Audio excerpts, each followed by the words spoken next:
who's logged in? Well, we'll do this later. Hi everyone. Hi everyone. This is Sydney. I'm Ryan. We're live from MTG Card Market, and today, as we mentioned, we have a giveaway. As we mentioned in the title of the stream, it is a playset of Remands. We're gonna jump right in. Let you guys know wait, we're gonna gotta say from who? Oh, from MTG Card Market. I already let them know we're at MTG Card Market. But Yeah, not the yeah, remands. Okay, the Remands, as well as last week's set of Foil Delvers and the Foil Ponder, all courtesy of MTG Card Market.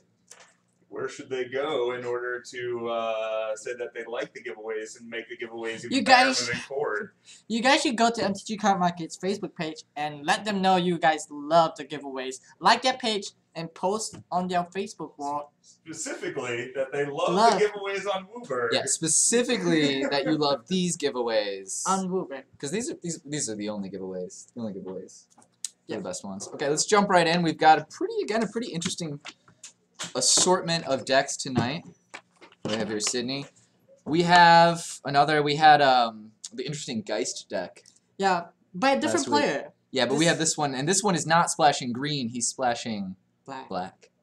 The last one didn't splash green at all. He was the same color as well. Oh, he was black. He's Oh, right, black. but he didn't have anything that he had an Inquisition of Kozilek. This one plays. I heard he plays Slaughter games. In his, Slaughter games. That's why this one is splashing black. We have two Scapeshift decks. We've got two Bogles decks. We've got Blue-Red Twin, Storm, Jeskai Twin. Jeskai Twin. Jeskai Storm last week. Jeskai Twin this week. Blue-Red Delver, of course. American Control, Kiki-Pod, Angel Pod. Do we have the same? Do we have Junk Pod this week? We had Junk Pod last week? No Junk Pod? We had Junk Pod last week, but no Junk Pod this week. No Junk Pod this week. And the Mono Green Elves. Mono Green Elves is back again, Mono guys. Green Elves is back. We have as well a Tezzeret deck. Yep. And I'm putting Beckstrom versus Michael Cesar. Okay. So Michael Cesar. They're sitting down now. Okay. We have a feature match coming up soon. What is Beckstrom playing? Beckstrom is playing Blue-Red Twin. Blue-Red Twin. And do you want to give an introduction on the player? Inform the crowd who Andrew Beckstrom Who is? Andrew Beckstrom is? Pretty exciting. Andrew Beckstrom was playing at the WMC, World Magic Cup. Mm-hmm. And they came in 4th. They brought America 4th. Yeah, so he's a very well-known player. Very well-known player. He's a professional, correct? I would say that. Yeah, I mean, he's competed on the world stage. I would say that's enough to be considered a professional. Very professional to me. Professional. I looked up to him, actually. Well, if you look up to him, then he's got to be beyond professional. Yes, Do definitely. you guys want to see what Sydney got me for Christmas? I got him this Santa hat. It starts out nice, and then it becomes... Can I twist it on your head? Naughty. Like, get in there. Get in there. Nice. To... There we go. Naughty. And they set up the future match right now? Oh, what? Yes. Looks like we're getting ready. So, we have Beckstrom, and they said Cesar. Who is his... Opponent? What's his opponent playing? Michael Cesar. Michael Cesar, if I have... He's on Blue... American Control. American Control. Yep. Okay. How do you feel? I think we're going to see pretty much like a huge stack, tons of counterspell battles. Gonna Mana Leak the Mana Leak, and then Spell Pierce the Mana Leak, and then Remand the Spell Pierce. All that good stuff. Yeah, I watched a match like not too long ago similar to this. Anytime you have blue-red, something with blue-red against something with blue-red, it ends up being a very long, drawn-out counterspell battle. What wins that? What wins the stack? What wins the stack? And a A counterspell counterflux. Counterflux? But nobody banged Counter all spells? Yeah, I've never actually seen someone go all the way with that. Alright, and we are going to get rid of our faces because it looks like the match will be starting soon. They are shuffling up. So say goodbye to our faces. And who do we have on the left? Fix the camera a little. That's Beckstrom on the right. You want to go do that, Sydney? I can ask Alex. Yeah. Oh, and we are going to have someone by the table today grabbing card information for us in case the glare comes back. Yes! Dumb mothers. It's for anyone who's following us. Anyone and everyone who's following us is totally... Sydney's hat says, on one side, it says nice, and on the other side, it says naughty. I got it for him for Christmas, and he got me a playset, a foil promo playset of Path to Exile Path to Exile. in Italian, and I think one's in French. Right? Yep. And we're gonna have Andrew Backstrom's on the right, and Michael Cesar is on the left. And did we write down his last name? Because I have no idea how to spell Cesar. We need to get the list from Like, is it spelled like Caesar? Is it like really phonetic? Okay.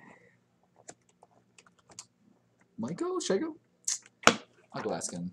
Sherman's gonna bring in the list for us. Oh right, Sherman's gonna bring the list. That's how we did it last time. Yeah. I was thinking, I was like, holy crap, how did we spell everyone's name last time?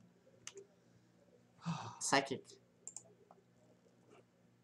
Andrew Backstrom's name's a little bit long. Bakerstrom? I thought that was. Isn't it? Well, he has two. He has two last names on his Facebook, so I think it's the ECK one. I think that's his real last name. AECK. If I can ever find it. Did I get it right? There we go. Okay. There we go. And we have Mike on the left. We'll update his last name once we get the list. Yep. I have no idea how to spell that. Yet? I don't think they've started yet. Sherwin, I'll go check the clock. Okay. So guys, so Andrew Backstrom's on the right, and we have Michael Cesar who's playing. Andrew Backstrom is playing Twin, Blue-Red Twin, and Michael Cesar is playing American Control on the left. Backstrom on the right, Michael Cesar's on the left. I'm gonna update the deck names in a bit while we are waiting for the deck, the player list. You have no sound. Oh. Yeah, you can hear us, Nosferatu. It's just Ukubal2. Could you tell him in chat to restart? We want him to hear us. We need him to hear us. Oops. Don't change the font. I think they started. Yep. We're going to start the round timer here. And who do you feel is favored in this matchup?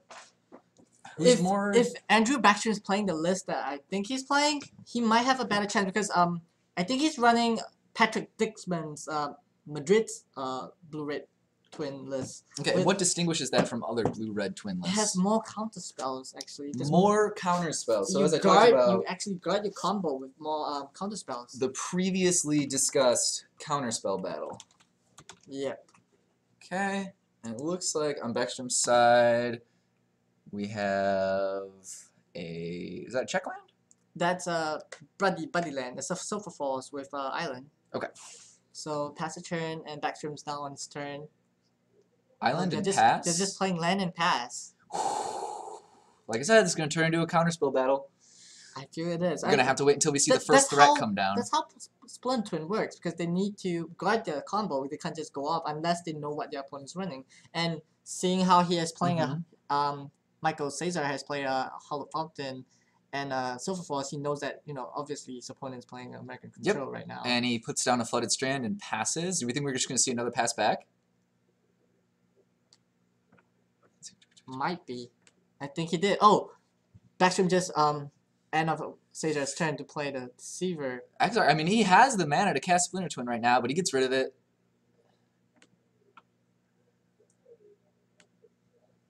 Alright. So... Okay, I gotta change the time a little bit. Okay, we started the round a little late. They should be at 46. Yeah. I think so. Do down from... So it's the Deceiver from Backstrom on his main phase. Okay. Untapping his land and he say go. I think that was a pretty smart play to play in the main phase, because then Cesar is now all tapped out with just only one mana. He definitely couldn't counter a Deceiver on the main phase right now. Yeah. So that seems like Andrew's game plan right now. I mean, that's all he's got. Just get the combo down. Yep. And then just guard it with counter spells. I think he wouldn't want to try to go off right now with the combo, because if Cesar's not going to be tapped out the next turn, Cesar's just going to leave mana open all the way just to counter off the Splinter-Twin enchantment on Deceiver. Or Cesar might have a Path to Exile. That is true. Do we know if he's running that in his main board?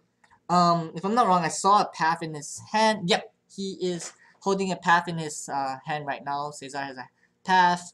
Looks like he has a Spell Snare as well. Okay. So how does blue, white, red win this? So it stops the counter, or stops the infinite combo as long as it can, but how does it win? How does it win? From my experience from playing American Control, usually they win either by burn spells, beat down with Celestial Colonnade. Okay. And if this deck's playing Restore Angel, they also would win with Restore Angel. He's gonna have to get to 6 before he can activate the Colonnade, correct? Okay, Caesar is gonna take 1 from Deceiver. He cracked his Flooded Strand. Should be down to 18. I believe he brought the land in tapped. And Dumb Mother, thanks for the follow. Glad to have you here. All right, and looks like we're back to Caesar. Michael's turn. Michael. Let's at least put Mike there for his name. Playing the path right? No, I wouldn't play the path right now. I feel like because Backstrom has so much mana open, tapping the Exile right now might be too risky. Yeah, it's true. He does have a lot of ways to stop that Path of Exile from taking especially his if he were to fight and have a counter roll right now, and he passed turn, Backstrom will have the opportunity to play Splinter-Twin. Zexy, could you tell Ukabuka Lalatu that we still love him? And that we're sending him lots of love even though he can't hear us? Please. Okay, let's see what Mike's going to do. Contemplating that. Looks like he is holding on to the Path of Exile. So you throw that down, what, when Backstrom taps out for Splinter? Ideally, he's only got 4 mana up ideally right now. you want to only path when your opponent's going to go off with the combo, because doing right now might be too risky. I think Mike went to discard. Okay. Have more than Yeah, I do 7 believe cards. that he'd have more than 7 in hand. Oh, he's swinging again. I think this is going to be a Deceiver beatdown. Deceiver Exarch beatdown, 1 and damage at a then time. has to Goes to exile. He does not... I have to imagine he has a counterspell in his hand, but he's not playing it. I think Backstrom is trying to wait it out just to, you know, get Michael Caesar's hand a lot smaller than. Okay, and we do have the information. Backstrom does not have a Splinter-Twin in hand, so perhaps he's trying to bait out that removal. Perhaps, but he does have a dig through time. Okay, so and he just cast a Serum Vision, so he's going to be able to find the Splinter-Twin pretty easily, if he doesn't have your luck at least. Because I played against you, where I think you changed dig through times together, and you still didn't find a Splinter-Twins, and that was after a Serum Visions. Yep. I had really pretty bad luck when I was playing my twin against you. And here we see another Deceiver Exarch. He's only got 3 cards in the graveyard, though, so the dig through time is going to be quite costly at this point. Maybe that's what he's trying to do. He has the dig through time in hand. He's saying, get rid of my Deceiver Exarchs, fill my graveyard up a little bit, waste your removal so I can dig for the combo and play it safely, because I know you don't have a path. Or hope you don't have a path. Know that there's less of a chance that you'll have a path. And plays a land right there. Scalding Tarn. Scalding Tarn. Gonna hold on to it, not crack it yet. Mike has a dig through time as well. Is there anything American Control can proactively do? Except for Colonnade? Not that I know of. Maybe I mean I haven't played American Control for a while. Okay, and what does Backstrom have that could slow down the Colonnade? I mean, he can block it with Exarchs again. We said he doesn't mind having his graveyard filled because he's got the dig through time. All the time with Deceiver would be enough to stop a Colonnade from attacking. And he's swinging in again, not playing anything else. Do you think he's gonna cast the Restoration Angel just to block it? I don't think it's dangerous enough at this point to require such proactive measures. Splinter-Twin, probably presumably to the path. Now we see a Snapcaster. Oh, he's getting Spell Snare. Spell Snares the Snapcaster. And we do know that Andrew also has a Pestermite in hand. So he's pulled a lot of the early combo pieces. And as we said, he has that dig, so we're assuming he wants to fill up his graveyard, cast the dig, get the Splinter-Twin. And we know he has a Pestermite in hand. This Exarch might be sticking around for a while. Michael just fetch Fly Island. Okay, and Diesel11 asks, does anyone think the fetch lands will get reprinted in Modern Masters 2015? What are your thoughts on that, Sydney? Perhaps, maybe. I think fetch lands suck because you have to pay a life to use them. Hashtag fetch land sucks if you like the hashtag fetch land sucks. Fetch lands they're pretty awful, to be quite honest. You have to go through all the effort of searching through your library. Come on, guys. It's By not the end that of it, bad. playing a 3-color deck, my fingers hurt. So Spell Snare Resolve. Exarch is hitting Michael for another 1. Okay, so he has an Exarch on the field, a Pestermite in hand, a dig through time to search for Splinter-Twin. I would say that Beckstrom is in a commanding position. I would agree with that. And now he has 3, 4, 5 mana open. Beckstrom has 5 mana open. This is, like we said, there's not much that American Control can proactively do unless he draws a Colonnade. And still, I feel like, oh, is he exiling some? Does he have a dig through time in hand as well? What's he going to be searching for here? Another path? I think more removals. Oh, it gets cryptic. Cryptic commanded. Okay, so he will not be digging through time. Yeah, spike mode, I agree, they're terrible. Alright, so we switch back to Michael's turn. Still Mike's turn. Didn't get to dig through time at the end of Beckstrom's main phase, was that? Yep. Second main phase. So it doesn't look like he has anything he can proactively do. Nothing on the board. Yeah, not right now. Getting beat down by a Deceiver Exarch. Is that a Battle Skull in his hand? I think it's a Battle Skull in Michael Caesar's hand. He just drew an Is It Charm. He is gonna cast Supreme Verdict to take out the Deceiver Exarch. Just to get rid of the Exarch. That's going. How much does he have in the graveyard? Just threw the fetch land in there. So he has enough to dig now. Beckstrom is going down to 19 from the fetch. Okay. Again, he would be at 20 if he didn't play that shitty fetch land.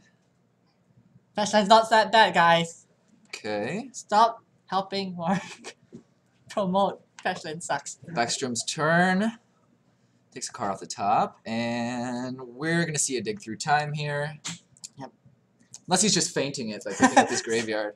No, maybe you might want to cast Snapcaster. You know, just looking through the cards, maybe perhaps. Okay, that's interesting. Mike has at least a Batterskull and an Ajani Vengeant. Do you think Ajani Vengeant could do anything here to come back? Or is it going to get counterspelled as soon as it tries to enter the field? Oh man, it might get counterspelled, and it's really risky for Mike to tap out. Okay. So Beckstrom, wonder what he took. Dig through time. Dig through time. Do you think he even cared? You know, you put them after you dig. You put the cards on the bottom of your library in any order. Do you think he cared? Not I care. really. I'm always very careful. I don't really care. I go through every single feasible step that could happen to get me to that point in my library, and I stack it. Really? No, I absolutely don't, because the odds are I'm just going to crack a fetch land by then. Again, that's why fetch lands suck, because they stop the bottom of library scry you just got from your dig through time. True. I bet you didn't even think about it that Nope, way. never. No? Oh, is it Beckstrom then? Yep. So, did you just pass? Just pass again. Passes back to Mike Sphinx's Revelation. On Andrew Beckstrom's end turn. Okay, gonna buy him a little bit of time. Do you think Beckstrom will counter this? Does Beckstrom We're seeing he's contemplating responses. Oh, Snapcaster. Snapcaster and, into a Cryptic Command. I mean, when you have that much mana, and Andrew grabbed that Snapcaster with his dig through time, and now he has another dig through time. And like we said, he has a Pestermite in hand.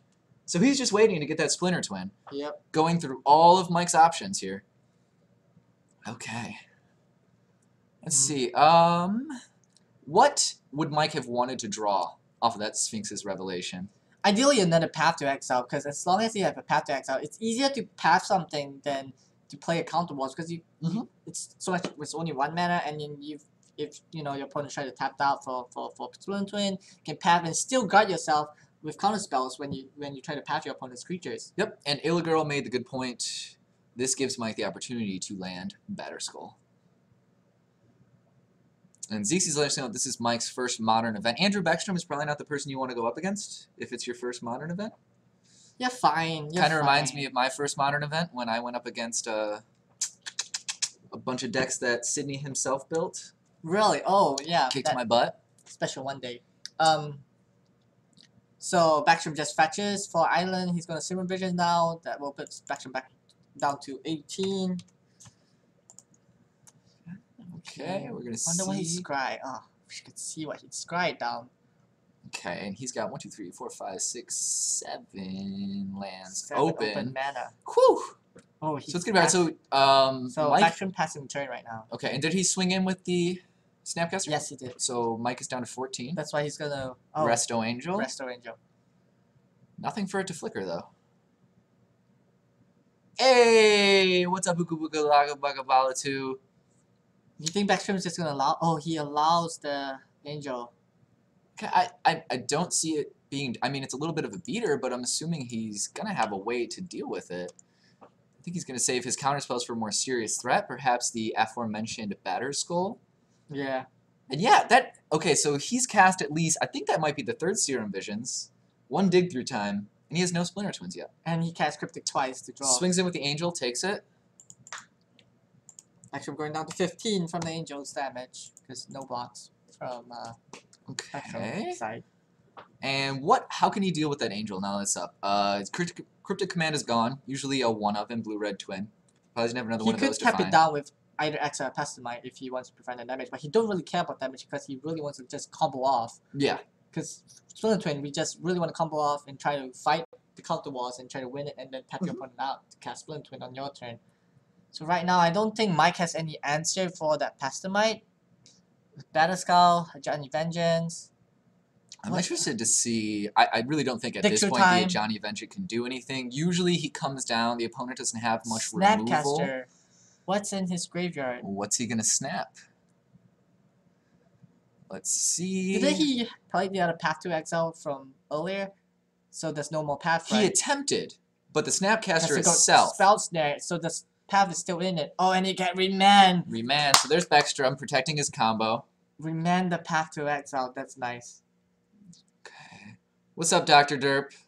That's a... I'm trying to see that face. Looks like a disgusted face. Do you have an aversion to modern? That's okay. Aww. That actually shows up as a link in our chat, by the way. Sup, Ravish the Undead. Chunderbolt. Chunderbolt, we miss you too. Oh, Backstrom Lightning Bolts the Snapcaster to try to swing in. Still didn't draw the combo piece, the Splinter-Twin. Okay, so he's swinging in for 4. Yep. So Mike's down to 11. Mike's down to 10. 10, sorry, yeah. Not 110. Neither of us can do math. That's gonna suck. And Backstrom pass the turn. And There's the so draw... much mana still open for Backstrom. Yes. Oh my goodness. Yes. Still no Splinter-Twin as far as we know. Yeah. Hi, John. Thanks for tuning in.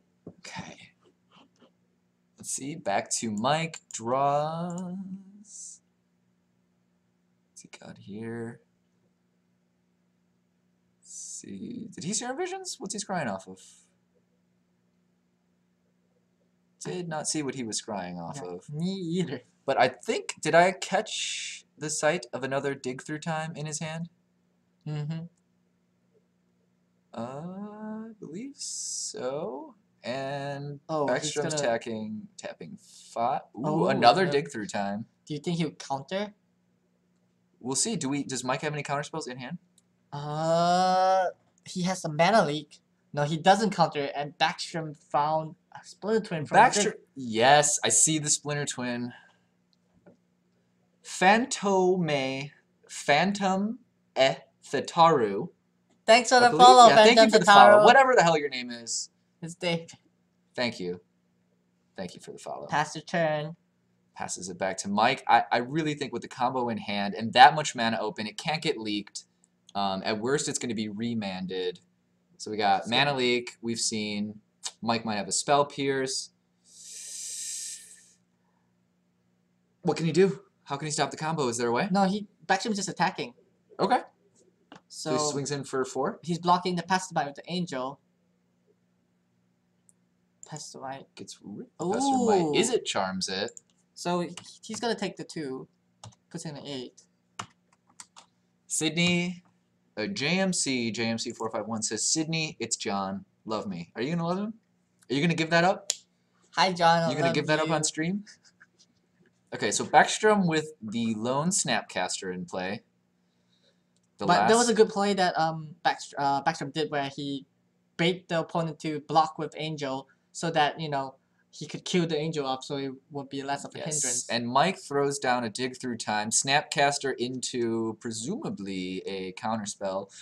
Ukabuka Balatu, we hope it's all good now. We hope your stream stops freezing. We want you to be here. I would take the remand. I would flashback the remand to remand there he did it. Yeah, flashback the remand to remand the Dig Through Time. Such value. Okay, this is what I want to see. I want to see Andrew put a Splinter-Twin on a Snapcaster Mage. and then keep tapping that, and then go through his entire graveyard. The only problem is Snapcaster Mage is so vulnerable to being bolted out. True, but I still want to see it happen. All right, Mike, on the draw. I think I saw a lightning bolt on the draw. Get rid of a Snapcaster, but it's gonna stop. It's gonna give you an extra turn or two. There's not a whole lot Mike can do. Holding on to that Ajani Vengeant. Ajani Vengeant could come down, take care of a Snapcaster, give Mike 3 life, die to the other Snapcaster. Oh, he's going to cast there, Johnny. Yep. Ajani Vengeant. Okay. He could also just use his +1 to tap.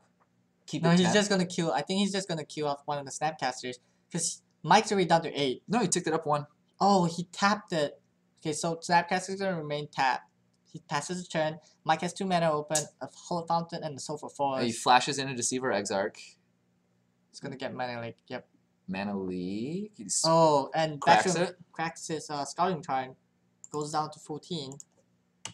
Let's see. He grabs the Steam Vents, so he's down to 12. Dispel. I love the main. Oh, and he shows the combo. And he Backstrom got game 1. scoops. Yeah, I love seeing a Ajani Vengeant.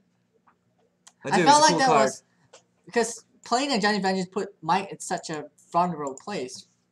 I really, towards the end of that match, I mean, Backstrom pretty much controlled the whole thing. Got Mike to waste a lot of stuff early. Yep. Wasted his paths. Stopped some of his stuff from getting pathed. And really played well without having the combo in hand for a large portion of the game. He got all the little pieces, all the creature pieces. I love you too, Mason. Thanks for tuning in, Mason. Okay, and what do we think Mike's going to sideboard in? What could he have? If Mike has Spellskite, he might bring Spellskite. Definitely the Wear and Tear in his sideboard right now. I can see from the side. The 2 Wear and Tears. Counterflux is a good card to bring it in. Like we said, Counterflux can win the stack. Yep, Counterflux will win the stack. We'll be able to stop, Didn't get to see the super crazy counterspell battle that we were talking about previously. Oh, no. What's the largest counterspell battle you have ever been involved in? I haven't ever been involved. This was against Scapeshift. I remand Scapeshift. He Swansong my remand. I dispel his Swansong. He dispel my dispel. And then I played a Swansong against his Scapeshift. Okay. That's the most I ever did. So did you won that one? Yeah. You got the final Swan I got the final Swansong in. But he got a bird out of it. So let's be true. Who was the real winner in that one? Fine. Get the bird. I combo off. Yeah. Okay, so it's going to bring in some Wear and Tears. Sometimes do they run those in the main board? Wear and Tears for American Control? I'll love Kevin. Hi, Kevin. I just want to say, Kevin, I truly do love you. Do we want to turn Sydney's hat to naughty? Oh, your hat's already on. Naughty. Your hat already says naughty.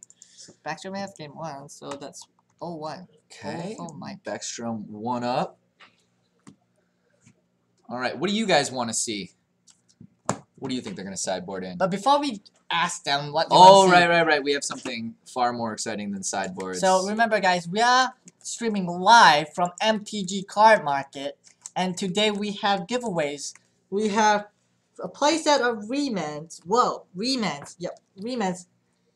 All thanks to MTG Card Market. Fully courtesy of MTG Card Market. They're also the ones allowing us to host the stream here. Yeah. This is their shop. And it's a great shop. If you're in the Chicagoland area, north side, south side, wherever the hell you hail from, check it out. It's really nice. If you love the giveaways, please let them know on their Facebook page on MTG Card Market and say that you guys love the stream and love the giveaways on WUBRG's stream and like their Facebook page and tell them you like more giveaways. Yeah, just like the Facebook page. Give it some momentum. We can get some more giveaways going, and just spread the love. MTG Card Market is a great part of the community here. They're allowing us to do this stream. Yeah. So give back, show them love, and we're gonna get rid of our faces for now. Thanks for the follow, Archmage521. Archmage, the 521st Archmage. That's my favorite Archmage out of all of them, actually. Okay, Sprig say we should show more love. Show more love. How do we show more? Okay, well, here. We'll show more love. There you go. See?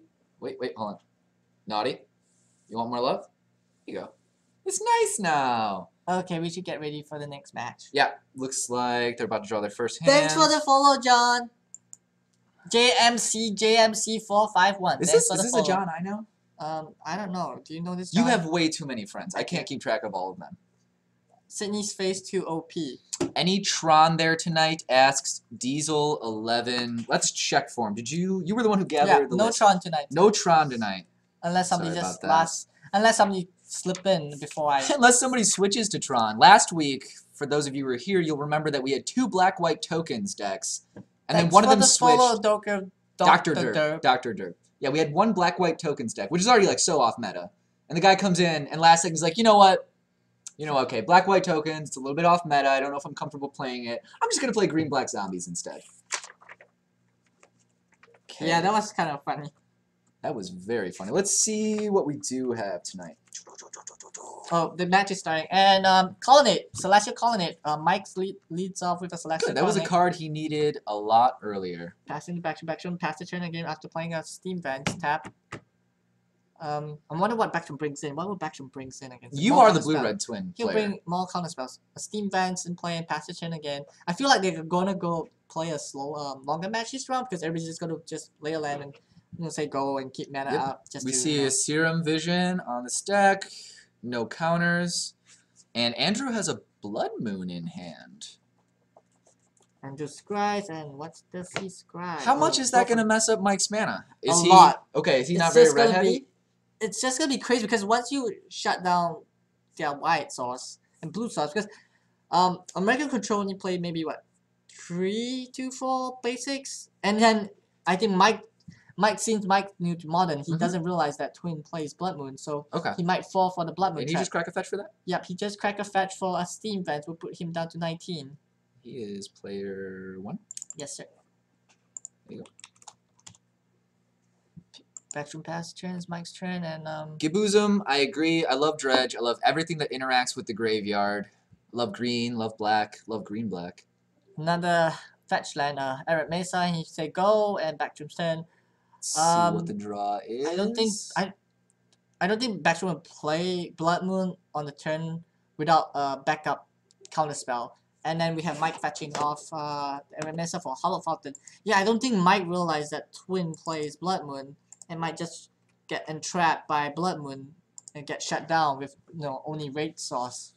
Okay, well Mike has the Colonnade out early. We discussed before that's a card he wanted. How does Backstrom deal with that? Does he even care about it? Blood Moon shuts it down. You can't activate. That is true. Yeah. Okay. Well, I think Andrew probably realized that that was Mike's one way of getting back in this. So the Blood Moon is going to shut down the Manland. That's going to be pretty significant. It would be. That's why I say that Mike. I feel like Mike doesn't realize that Twin plays Blood Moon, and he's not playing around it. Look at all the non-basic land he's just fetched out.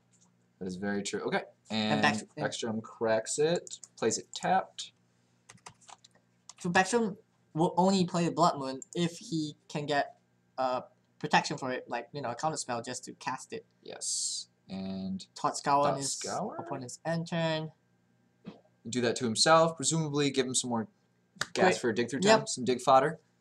Okay, so now that we know Backstrom has a Blood Moon in hand, if that Blood Moon comes down, it's going to shut down the Colonnade. We discussed previously. It's not only going to shut the Colonnade, but it's going to shut down Mike's deck.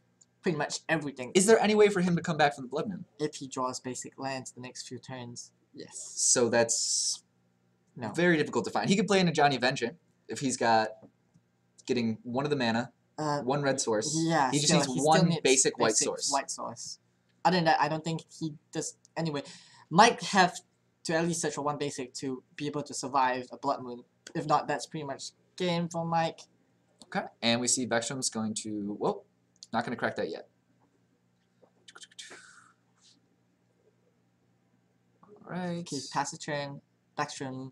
I think Backstrom is not cracking it because he might want to keep that for an island. So Backstrom just lay Scouting Time and say, go, I assume. Okay, back to Mike. Do you think Mike might play something? Hopefully, like we said, he's got some basic lands. Of course, Mike doesn't know that Backstrom has a Blood Moon. Oh, Mike missed a land drop last turn too. Yeah, and Zeke just let us know that he had to discard last time. He didn't have anything playable, so he probably does not have any lands. He's gonna bolt Backstrom. Backstrom's just gonna take it. Presumably just to get rid of it, so he doesn't have to discard it. Get some value out of it.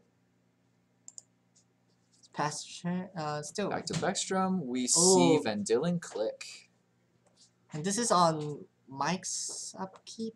Oh, end turn. End turn. It flashes that one in. And let's see. Is he going to target Mike? Is Mike? Do you think you counter it? If this, he's gonna counter it. Mana means Lisa. He's gonna search for 2 islands. Backstrom's just gonna fetch for 2 islands, I believe. Put him down to 14 because he needs the islands so that it and allows him to still have islands when he blood moons and lock Mike down. Okay. Oh, he's gonna dig through time now. Now he's gonna dig. Beautiful. And presumably for some combo pieces, because it looks like Mike's not gonna have a lot to shut it down. Yeah. Not being able to delay his 4th and 5th land, missing land drops, that pretty much wreck him. Yeah, the missing land drops were pretty harsh. And again, once that Blood Moon comes down, he's essentially going to have no land. He's going to be able to pay like a 4th of an Ajani Vengeance, and then pay the colorless mana 2, and then never we're gonna find see a the white. Blood Moon now. I feel like Backstrom's gonna play Blood Moon now and just shut down Mike. It's going to hurt when he gonna- throws it down. I'm going to win. It's gonna feel really good. It's Oh my god, going to feel that's different. the Blood Moon! There's the Blood Moon. Okay. See how Mike responds. Mike has now Oh, fuck. 3 mountains and And again, he played a Bolt last turn, so I believe he still has 8 in hand. if you can see, Mike has a full hand but can't cast anything but a lightning bolt right Okay, now. and he Zeke let us know he grabbed a couple of counter spells off the Dig Through Time to protect the Blood Moon. So that because Andrew is well aware that this is Pretty a much. pretty swift ticket to victory. Yeah, no blue mana to counter the Deceiver. So I think Backstrom See. might get this game in next turn. Wait. Maybe Mike, hopefully Mike. Well, let's see what he's tapping it for. Does he have any? No, Deceiver tapped that Okay. Colonnade or Mountain. Okay. Oh, he's swinging Swings for in 1. And again, we begin the Deceiver Exarch beatdown. Deceiver My favorite beatdown. all day, every day. The 1/4 beatdown. Ooh. Oh, and the Battle Skull hits the battlefield. Oh, Batterskull. This is turning very sour very quickly. Yeah. Serum Vision's on top. I feel like Mike... What's he gonna draw off of it? No, he can't even cast. So Okay, Mike and there just we see did the handshake. Yep. Okay, and do you want to see if we could get another match? Yeah, I'll We go got out about and 15 see if minutes we can left. Feature match. Don't forget to promote that. Yeah, I'll bring the booth back up so y'all can see my wonderful face. Sydney's gonna go check if we can get another match in the feature area, 'cause we still got 17 minutes left in the round. Zeke can confirm that. You can see the clock from where he is. All right. Hi guys, just again showing off. That's what we're giving away tonight, a play set of Remands, courtesy of MTG Card Market, which is also where we are streaming. If you're in the Chicagoland area, please check it out. If you're not, check them out on Facebook, like them, leave a comment, let them know that you like the giveaways because they're doing it because they love you. They love the community. Okay, and ZC confirmed we have 60 minutes left in the round, so Sydney's going to get on that. And I am going to scour the deck list that Sydney created earlier to see if we have any interesting matchups. For those of you who were here last week, you might remember Mono Green Elves.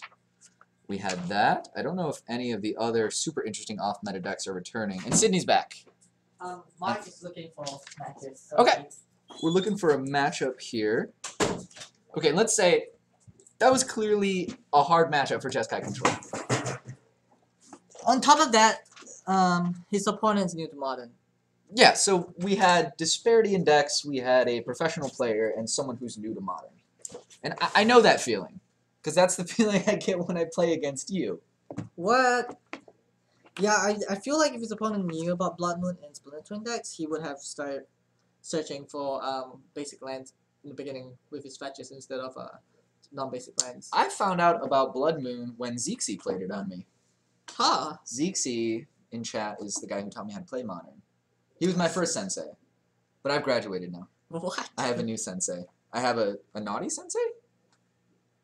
Naughty. Got a naughty sensei. This hat's really big. It's very tall. It is. It's got the fluff now, though. Like, when I wear it, my head's so big, so it just stays straight up like this really awkward erect cone. There you go. But it flops nice on your head. Because you have a more natural, human-sized head, whereas mine is a bit gigantic. Did we have Scapeshift last week? So we have 2 Scapeshifts this week. No, we didn't have any Scapeshift last week. We might have one, but we didn't get to see it on a feature match. Maybe we hope to see one. 2 Bogles. I'm glad to see that the Bogles list isn't really growing. I'll be your senpai. I don't know who you are. Who's Cynacious? I don't know. Hi, Cynacious. We'll figure it out. I'll be your senpai. I don't know what that entails. If you could write up a contract, I'll read it over. Honestly, I won't read it. I'll probably just sign it. I'll be impressed that you made a senpai contract. I don't think, is the whole senpai thing, is that usually consensual, or do you kind of just name someone as your senpai? And then they're your senpai, whether it is their will or not. I do agree. The chuckling Atom. Atom. Okay. So he's he's an atomic particle. He's laughing at you. Okay. How do you feel about that? Not very the whole good. world, No, the fabric of the universe itself is laughing at you right now. Nope, it's not. Feel good? I don't care. But that is a good point. The chuckling Atom. Yeah, they he play said around that by not tapping out. Yeah, they can play around by not playing around Blood Moon by not tapping out, but I guess Mike was desperate for to get some answers, and yeah, and we kept talking about the Batter Skull in Mike's hand, and then we saw it come down from Andrew. That just solidified things. That's a good time. I also do agree, LA Go, that they have solid strand now. It's easier to fetch up for basics, but again, I think if you don't know the format very well, it's harder to anticipate what your opponent might play. And if you play Modern long enough, you would know that usually most twin players against American Control would bring Blood Moon against you because they will know to shut down your colors. You play fellow deck means you play less basic than most other decks. Yeah, plus Jeskai Control might not have had that many basics. Yeah. Too. Like Chuckling Atom was saying, their spell base is very taxing. Yeah. Got to get the dual lands. Yeah, I do agree. Shock them in. Okay. We're gonna see. Are we gonna get another feature match? 1 second. Let's turn off the booth. Okay, so we got. They're just talking Scapeshift. about I'm not familiar with. This is. I mean, it's great that we see Zixie's skinny, gaunt skeleton fingers pointing out his Sphinx's revelation. Let's talk about Scapeshift with Primetime. Scapeshift with Primetime? Yeah, you made a specific note of that here on the list of decks. What does that add to Scapeshift? So Scapeshift Primetime doesn't play the Cryptic, so it's not very control heavy. Okay. And the other way of winning is just by playing Primetimes and beating you down if they don't play the Volocruts or not be able to combo you off in time. Have you guys done a poll yet to see what they want? No, for we this round? haven't. You guys should probably do that because they're about Okay. done. Okay. So we should start doing a poll and see what you guys want to see in the next feature match. Yeah, what do you guys want to see? We've got Jeskai Geist, that's splashing black.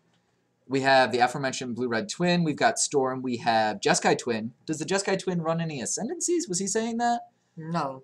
Okay, just The only Jeskai reason- colors? Yeah, just American Twin, but he plays Young Pyromancer in Okay. the main deck. It's interesting. We've got Kiki-Pod, Angel Pod, 2 Bogles. We have the Scapeshift with Primetime, so less of a control deck. And then we have a more controlling Scapeshift. We have Mono Green Elves and Blue-Red Delver. So what do you guys want to see? Yeah, let us know in chat. Bogles, So we have Bogles from Cynacious, Storm. Storm, interesting. We can get that done. We have 2 Bogles players. Yep, 2 Bogles players tonight, Don't think guys. their lists. One of them went for O last Wednesday. One of the Bogles deck actually went for O last Bogles is not fun. Bogles is so Bogles fun! I hate do agree! Bogles so much. Bogles is so crazy, it's just so famous. And Cook the Fourth asked, do you guys have a judge for tonight? Yes, we do. Yep, Sherwin is our judge for tonight here at MTG Card Market. Is he a level 2 judge? He is a level 2 judge. Yep. Can we get a tech? Most definitely. If we have time, we can get a tech. I think we are going to try, if he's willing, to have Andrew Beckstorm come in and go through his Blue-Red Twin list. If we have the time, we will try to get a deck tech for you guys. Yeah. So start ruminating on that, and you can let us know. They really later want on. Bogles, so we have 1 Bogles, 2 we Bogles. really are getting a lot of. I don't know how to feel about these Bogles requests.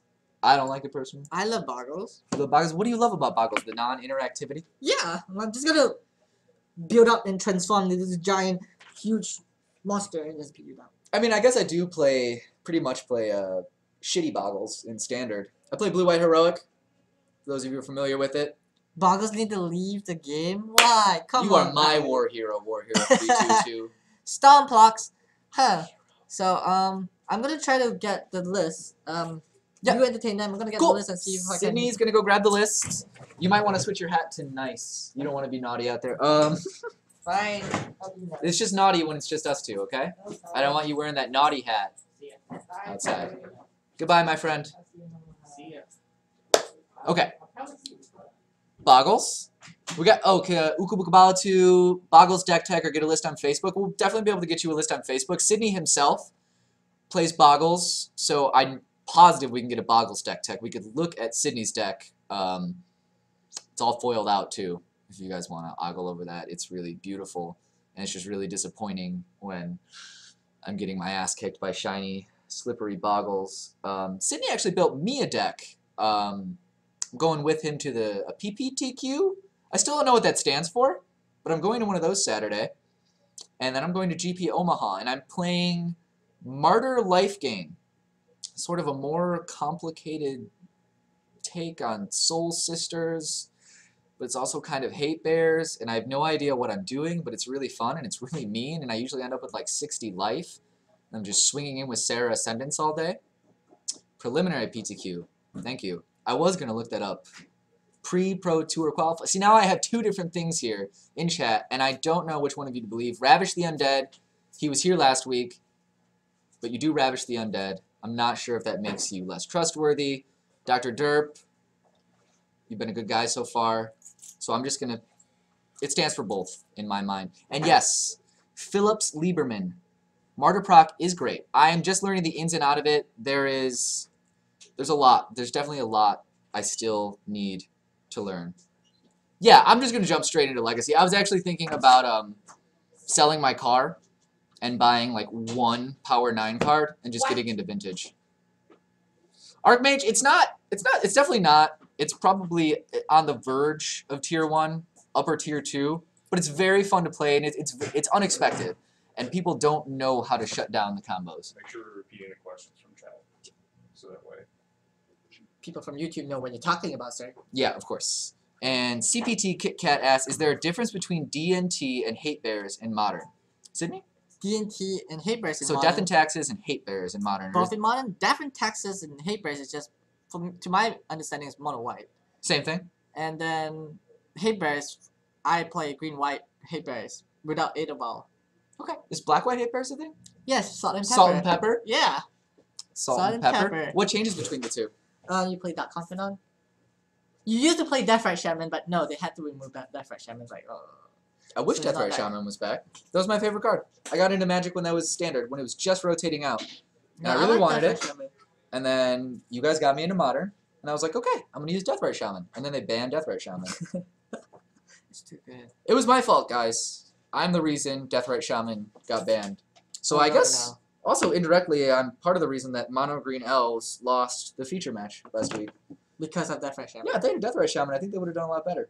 It's a very strong card, and Elves in Modern is missing a lot of its essential components, as we discussed previously. No love, by the way, for Mono Green Elves. No one wants to see that deck?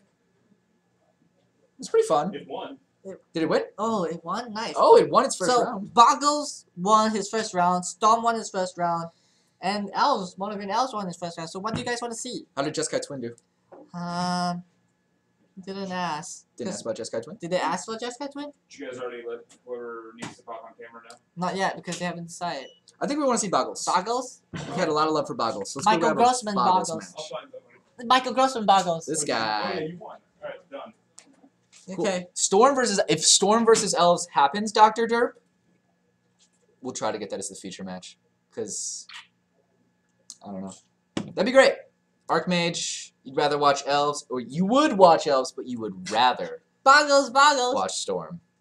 I want to know who's Cynacious. Yeah, I don't know who Cynacious is. Very nice guy, though. Do I know who's Cynacious? Very kind. See, Zexy, I agree, but I don't hate them. I hate Bogles. I don't hate the people who want to see Bogles.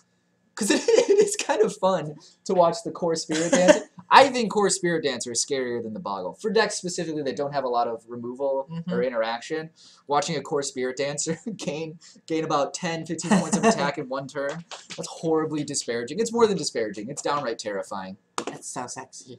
It's absolutely terrifying. The Chuckling Adam, you asked which storm is the blue-red storm with Pyromancer Ascension. That's the storm that the storm player is playing. Yeah. Yep.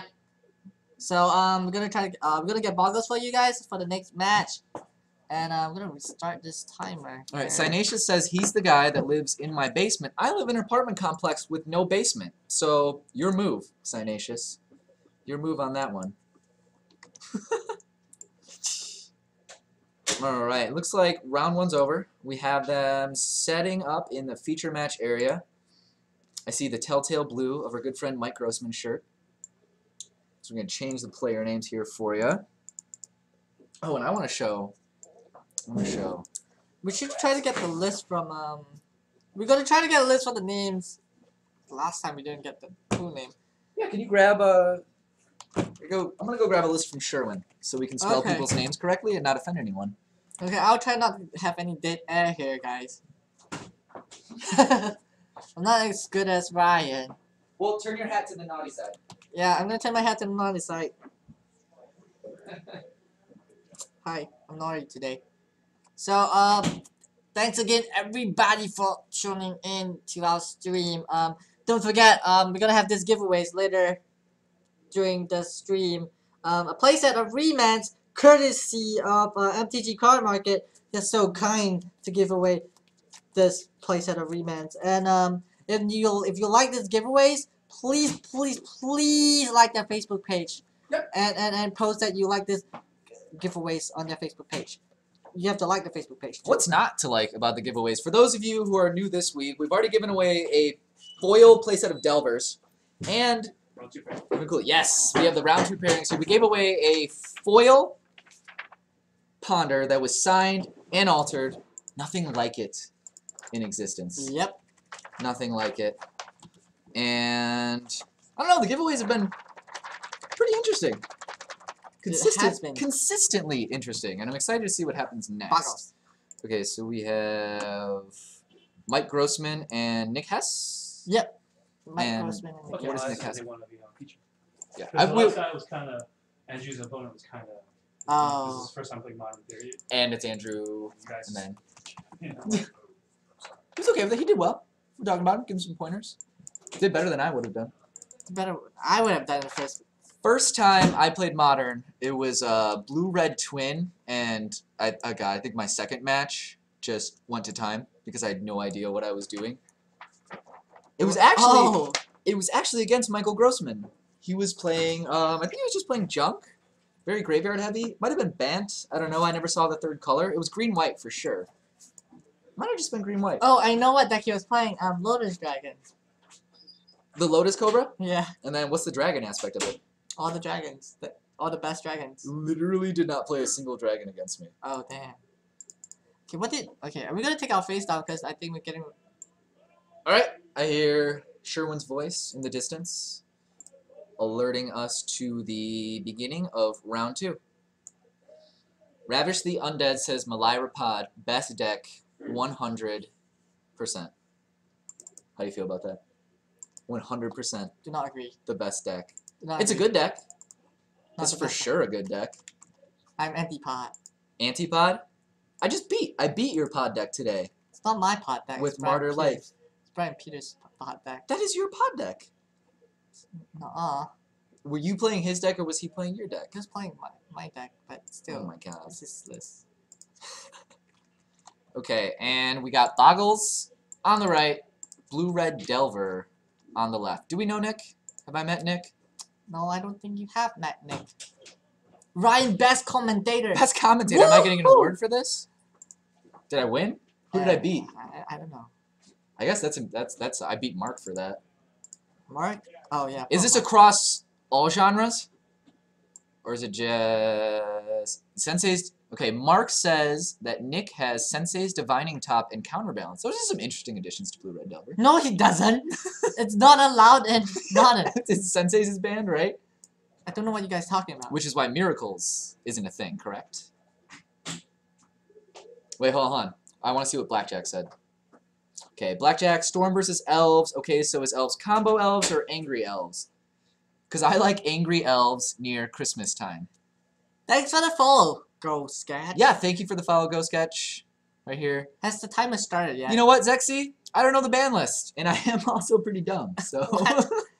I had a feeling. I knew, like, when I thought about it, that Sensei's Divining Top was banned, because it's a legacy card. It is. It's used in Miracles, right? So you can get the Miracles to the top of your deck. Hey, Zexy, has the timer started yet? What else? What could we add?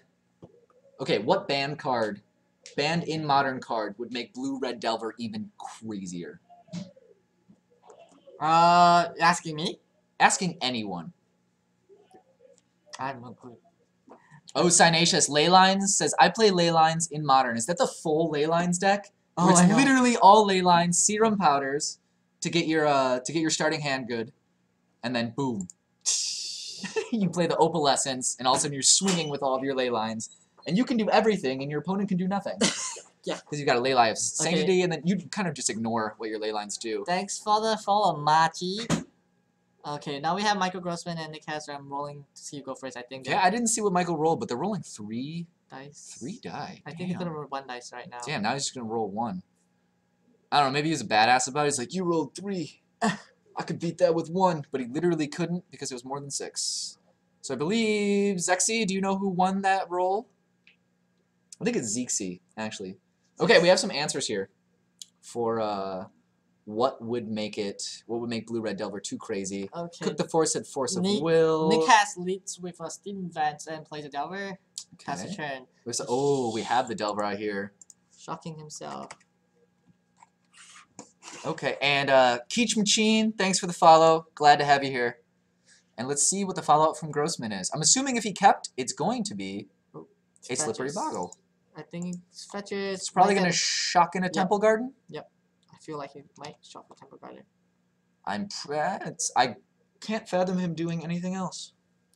Don't want to fetch a basic here. You want access to green and Ideally, white? you want the dual color land because in case you know if No. actually he's going Grab's for just a forest. interesting. Perhaps he's got a lot of green enchantments, or he has a Temple Garden in hand, and he wants to shock that next turn. Doesn't want Maybe. it to be... You're right. He's going up against a burn matchup. Doesn't want to lose life unnecessarily. I really don't think Nick's going to kill him before he finds a... What am I thinking of? Daybreak Coronet. Daybreak Coronet, yeah, perhaps. But Nick can always counterspell it or spell snare. And then we see a Glade Cover Scout Blade Cover Scout. The Fine. Boggle that isn't a Boggle. by Michael Grossman. Top card. Let's see. It looks like a Misty Rainforest is what he pulled Yeah. off the top. And he's playing a Scalding Tarn. Let's see. So the Delver doesn't flip. I don't think either of them. All right. So he's just going to swing in for 1. Grossman's going to take it. Doesn't want to lose the Glade Cover Scout because he's like, that's going to get bigger than your Delver. I don't care if it flips. As soon as I can get some enchantments And on Nick here. plays another Delver. A second Delver. I Now- feel like if both Delver flips, Nick might be able to raise Grossman even though if Grossman has tons of enchantments. Yes. The most Grossman can now play is the Rancor. Okay, Grossman's going to shock himself and put him down to 16 right now. So 2 Rancors, unless he can get a Atheral Armor, Grossman can't really, raise as much. I compared feel to- like Nick would have a very good chance of racing if Grossman does not pull a Daybreak Coronet. Yes, I do agree. But usually, I mean, if he kept his hand that quickly, Okay, we're going to see the Rancor here Mhm. being played by Grossman. Do you think Nick has a Spell Pierce, perhaps? I don't think he No. would waste on the Rancor either. I think he's waiting for that Daybreak Coronet because he knows that's going to make Yeah. it almost impossible. Okay, and then To Grossman's raise. just going to play the Atheral Armor and just swing for 1, 2, 3, 4, 5. If I'm not wrong. Let's 1, say 2, 1, 3, 4, 2. 5. Yep, Okay, so he's And down then to Nick's just gonna 13. take 5. And I always leave the counting up to Sydney because, as I said, I hate Boggles, and Sydney plays Boggles. I think Nick's going to Fat Shrine Island upkeep. Okay, and CPT Kit Kat said, my first Boggles matchup, my opponent drew into all of his ethereals in his first 3 draws. That sucks. That's rough. That really sucks. That reminds me of the time I played Affinity with my Soul Sisters deck, which is traditional Soul Sisters. I was racing. Oh, and Nick didn't flip again. Did not flip. That's going to significantly hamper him. But I was racing. I was doing well, and then he drew 3 cranial platings in a row. And we watched now Nick now swinging in For with the 2/1/1 Delvers. At this point, if Grossman has a Daybreak Coronet, things are going to go south very quickly for Nick. But Nick has a Spell Snare in his hand right now. True. But we don't know if Grossman's going to sit on that 2 mana. I think Grossman's going to play another Rancor. Remember, he has another Rancor in his hand. He's going to Rancor again. That pumps it up by 3 because of the Ethereal Armor. Yeah. Taps the white 4. Oh, and then a Spirit Link. Spirit Link. So it's a life link. Let's quickly count what he's at now. Oh, by the way, Blackjack713, thank you for the follow. Glad to have you here. And Sydney, you will count the Boggle. The Glade Cover Scout. So Glade Cover Scout is going to be 1, 2, 3, 4, 5, 6, 7, 8, 9. This is a 9 power Glade Cover Scout. And he has nothing to block with. 3 mana open. 1 Misty. He can crack that at any time. But he's just going to take it. He's going to take the 9 damage. So he's down to 4. So let's see. Say the Delvers flip. Swings in for 6. What else could he have in his hand? The Delver doesn't flip. Oh. See? He fetch in response to one of the triggers. Okay. For an island, it puts him down to 3. I have an island. So say the Delver does flip. Does he have an out then? Possibly. Oh wait, no, Rancor tramples, so he can't really block. No, he'd have to deal all 14 points of damage now. It doesn't flip, and then that's game for Mike Grossman.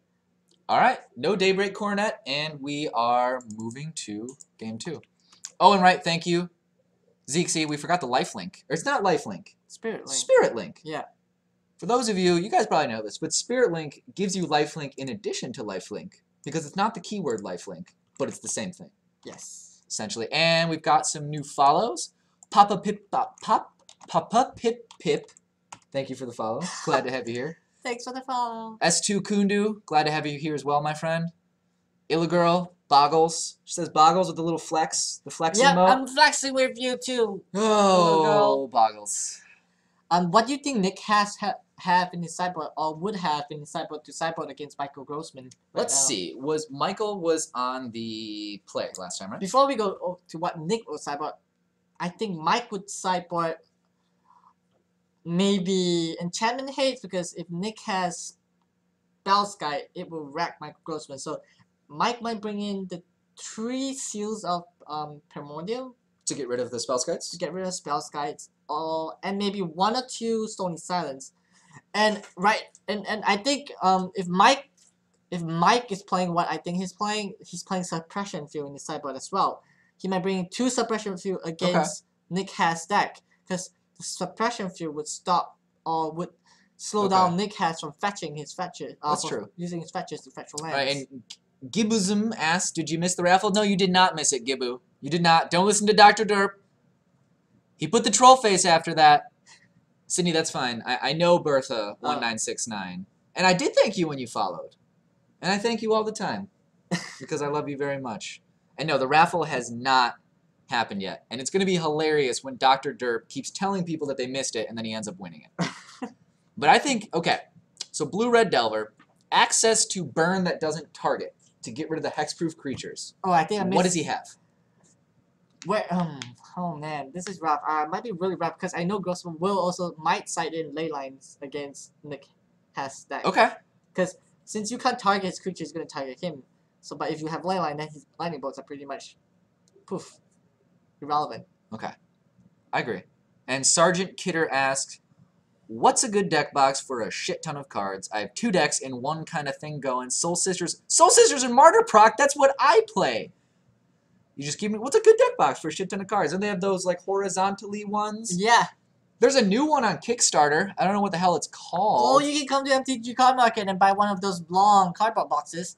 White ones that foes. But holy crap, shout out for playing Soul Sisters and Martyr Life Proc, because those are the 2 decks that I play. Exactly. And shout out to Dark Heretic 56. Glad to have you here. Thanks for the follow. Thanks for the follow. Much appreciated. Okay. So, Martyr Life Proc. I love the deck. It's very interesting. I thought it was going to be a lot like Soul Sisters, and then we went over it. You built it for me. And again, I was surprised you had literally every card that was going to be on that list, but there's a lot of cool tricks you can do. I used to play Solstice, so. A lot of ways to Okay, stall I think out. they're gonna begin the game right now. Nick's gonna be on the play. Okay, we'll And, see. I really wonder what would Nick bring in against Bogles, because Bogles is not a deck you see very often. It's very fringe. No, but I think... Do you think it might be getting to the point where people are going to start sideboarding for Bogles? Perhaps. I mean, Spellsky deals with Bogles easily, so if Nick has Spellsky in his sideboard, Nick would, you know, bring in Spellskites against Michael Grossman, and then now we see Michael Grossman going down to 6 mulliganing. That's not great for Bogles. It's not very great because, from my experience, Bogles doesn't mulligan very well. No, it does not. And I have only ever beat Bogles when they've had 2 mulligan. yeah, Because obviously you need one of your dudes. you do. You're probably not gonna. There are some matches where you can keep a core spirit dancer and none of the hexproof guys. Ukabuka you're just on permanent shout out. Yeah, Ukabuka said I follow every stream and I don't get a shout out. Don't listen to Ukabuka. That's not true. So Nick has 2 Pyromancers, young Pyromancers actually. Taylor Swift Spear, what? And Lightning Bolt. What else does he have? And Lance. And Electricary. Oh, Electricary. I think that's what Nick has sideboard.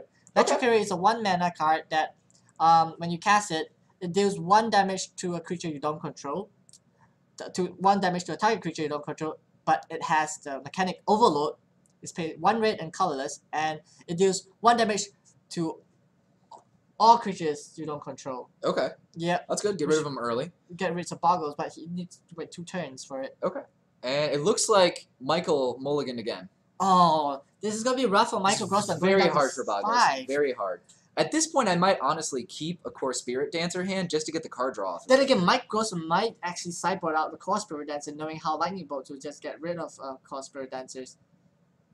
Because I personally would side out core spirit dancers because it's just way too slow and they'll just get bolted out. Okay. Because that's Nick has no other use for his Lightning Bolts if Mike Grossman's gonna run ley lines. So if he has ley lines turn 1, core spirit dancers wouldn't be able to survive any game. Unless Nick don't have a Lightning Bolt hand and Grossman managed to put a ton of enchantments on it, then Grossman might have a chance. But I just personally feel that Mike Grossman might have sided them out to bring in his hit cards for Nick has. Okay, and what about Engineer Explosives? Is that something that might be in Nick's sideboard? Oh, running 2 colors might be rough to play Engineer Explosive, and it will affect him. So no, I don't think Nick would have Engineer Explosive because it does affect his Delvers and his tokens. Oh, and we see Mike going to 4. This is not at all good. No, Right, not and at all. Nick, if you guys didn't see it and we didn't mention it, he kept 7. Yeah. So we're presumably he has a Delver. We saw he had, what was it, Electricary? Yeah. To get- Electricary, he has Electricary, Swift Spear, and 2 young Pyromancers in his hand. And going to 4 that's awful. That's What really can you rough. even... Okay, so what is your ideal hand when you go to 4 with Bogles? I would say it's 1 land, a 1 Boggle, 2 enchantments, and then you have to draw another land. Yeah. And then you stay on 2 lands, and you just keep drawing insane enchantments. Yeah. And then you'd have to draw like a Daybreak Coronet. But you have to remember, Boggles draws are very, how would I put it? Very live. They're live draws because you don't play many lands, and everything is an enchantment or a creature. And Ukabuka asked you if he said, Sydney, can I buy your foil Boggles deck for you? No. No, why not? I think you should get rid of No. it. And sure thing, Mark. We'll leave the comp on again tonight so you can get the stream up. For sure. For sure. Okay. And so Zixi got us some information, so it was... Mike's skipping a 4-lander. No. He's skipping his 4-hander. 4-hander. 4-hander. 4-lander, that would be... Okay, we see Nick lead with a Scouting Taunt to fetch for Steam Vents. It's going to put him down to 17. Bertha 1969 says she is auctioning off all the magic cards that I left at home. And we see a But I don't have Swift any at Spear from Nick Hess, Ooh, swinging in for 1 already. putting Mike to 19 right now. Let's see what Michael Grossman has in his hand. Mike has an Athlor Armor, Windswept Heap, Affliction Courage, and Glade Cover Scout. Okay, so we see him crack the Windswept. It's going to go down to 18 off of that. War Hero, when do you think we will be raffling? We're going to be raffling around the 3rd round. Possibly about the third round before the fourth Probably round. at the end of the third round. And we see a Temple Garden would put Michael Grossman down to 16. And we're assuming he's going to play the Glade Cover Scout off of this. Which is going to get bigger faster.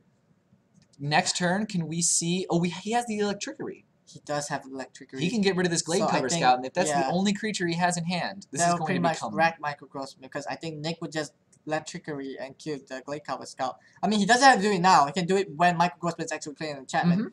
So here we have Nick swinging in with Swift Spear, putting Mike to 15.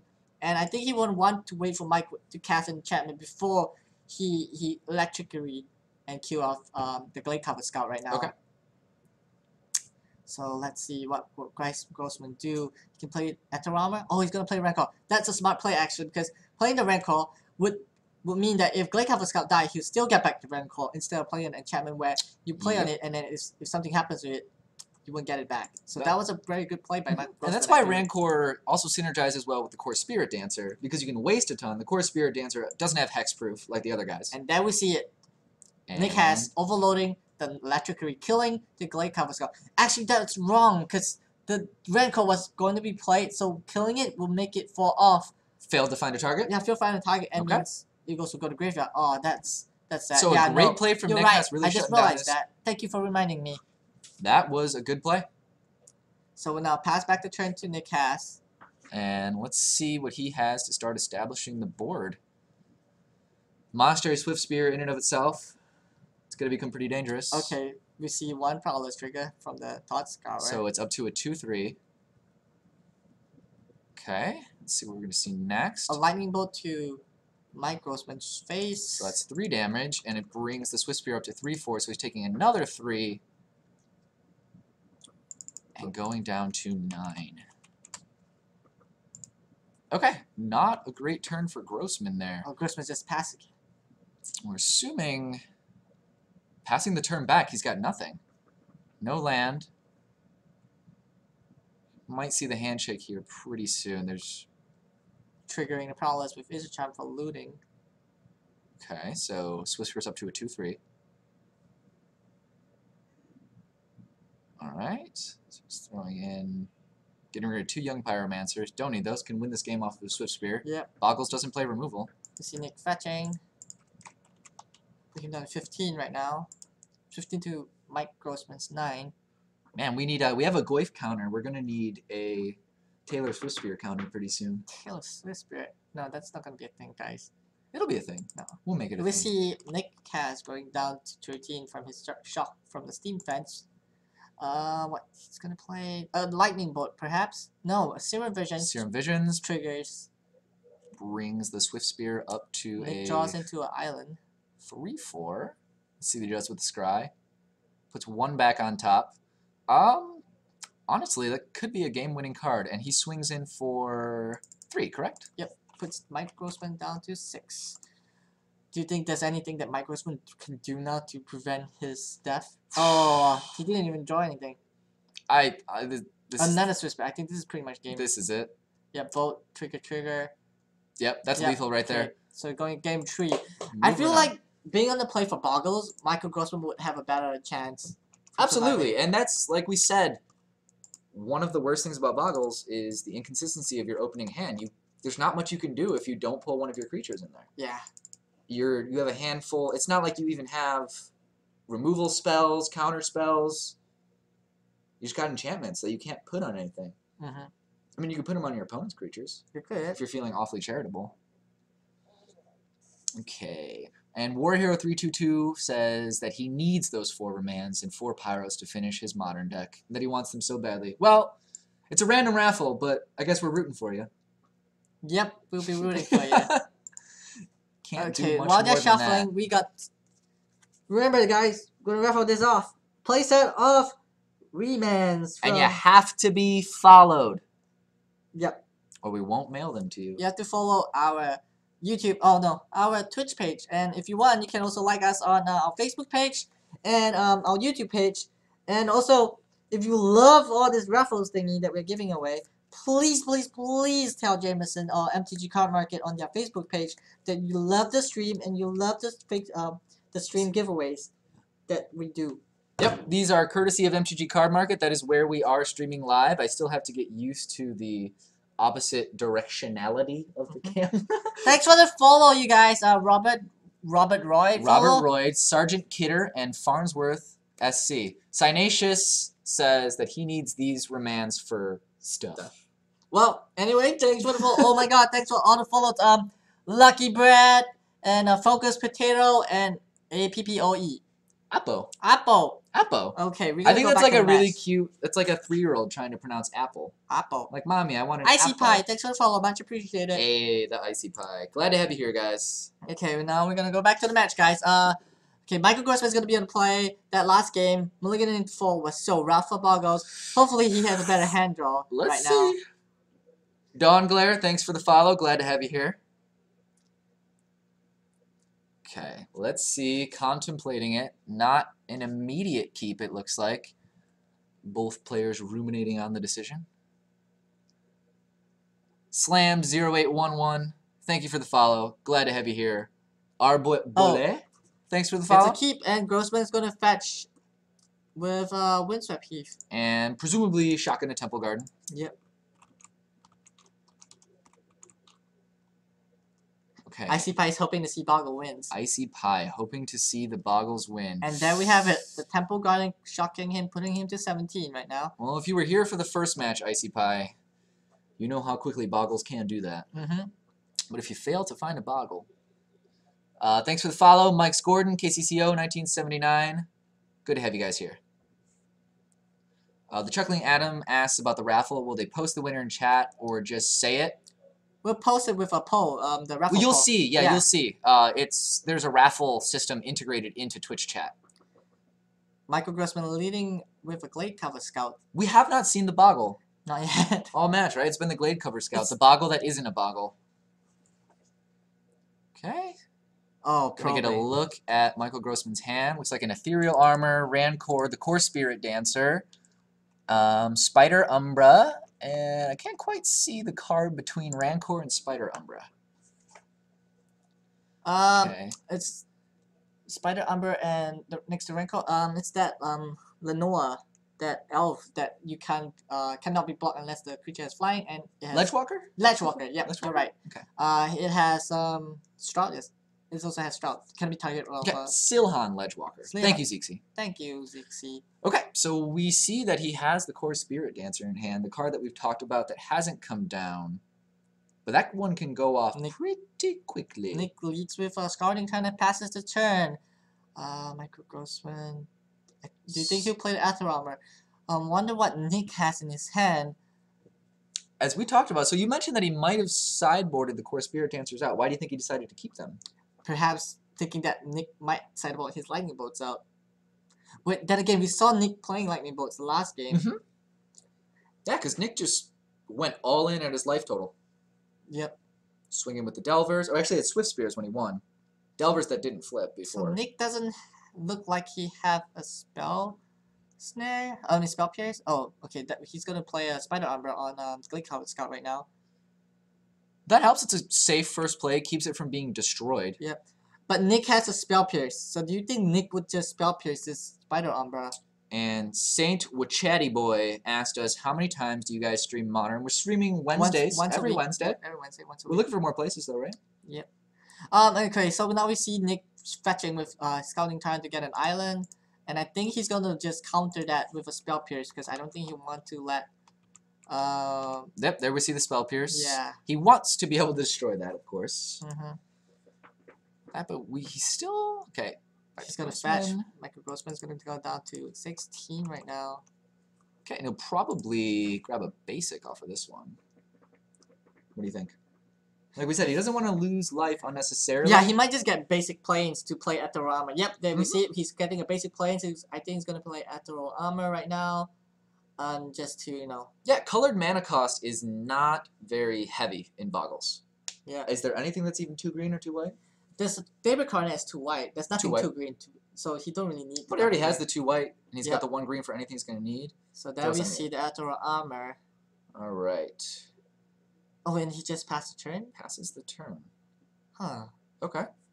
Perhaps he's gonna keep.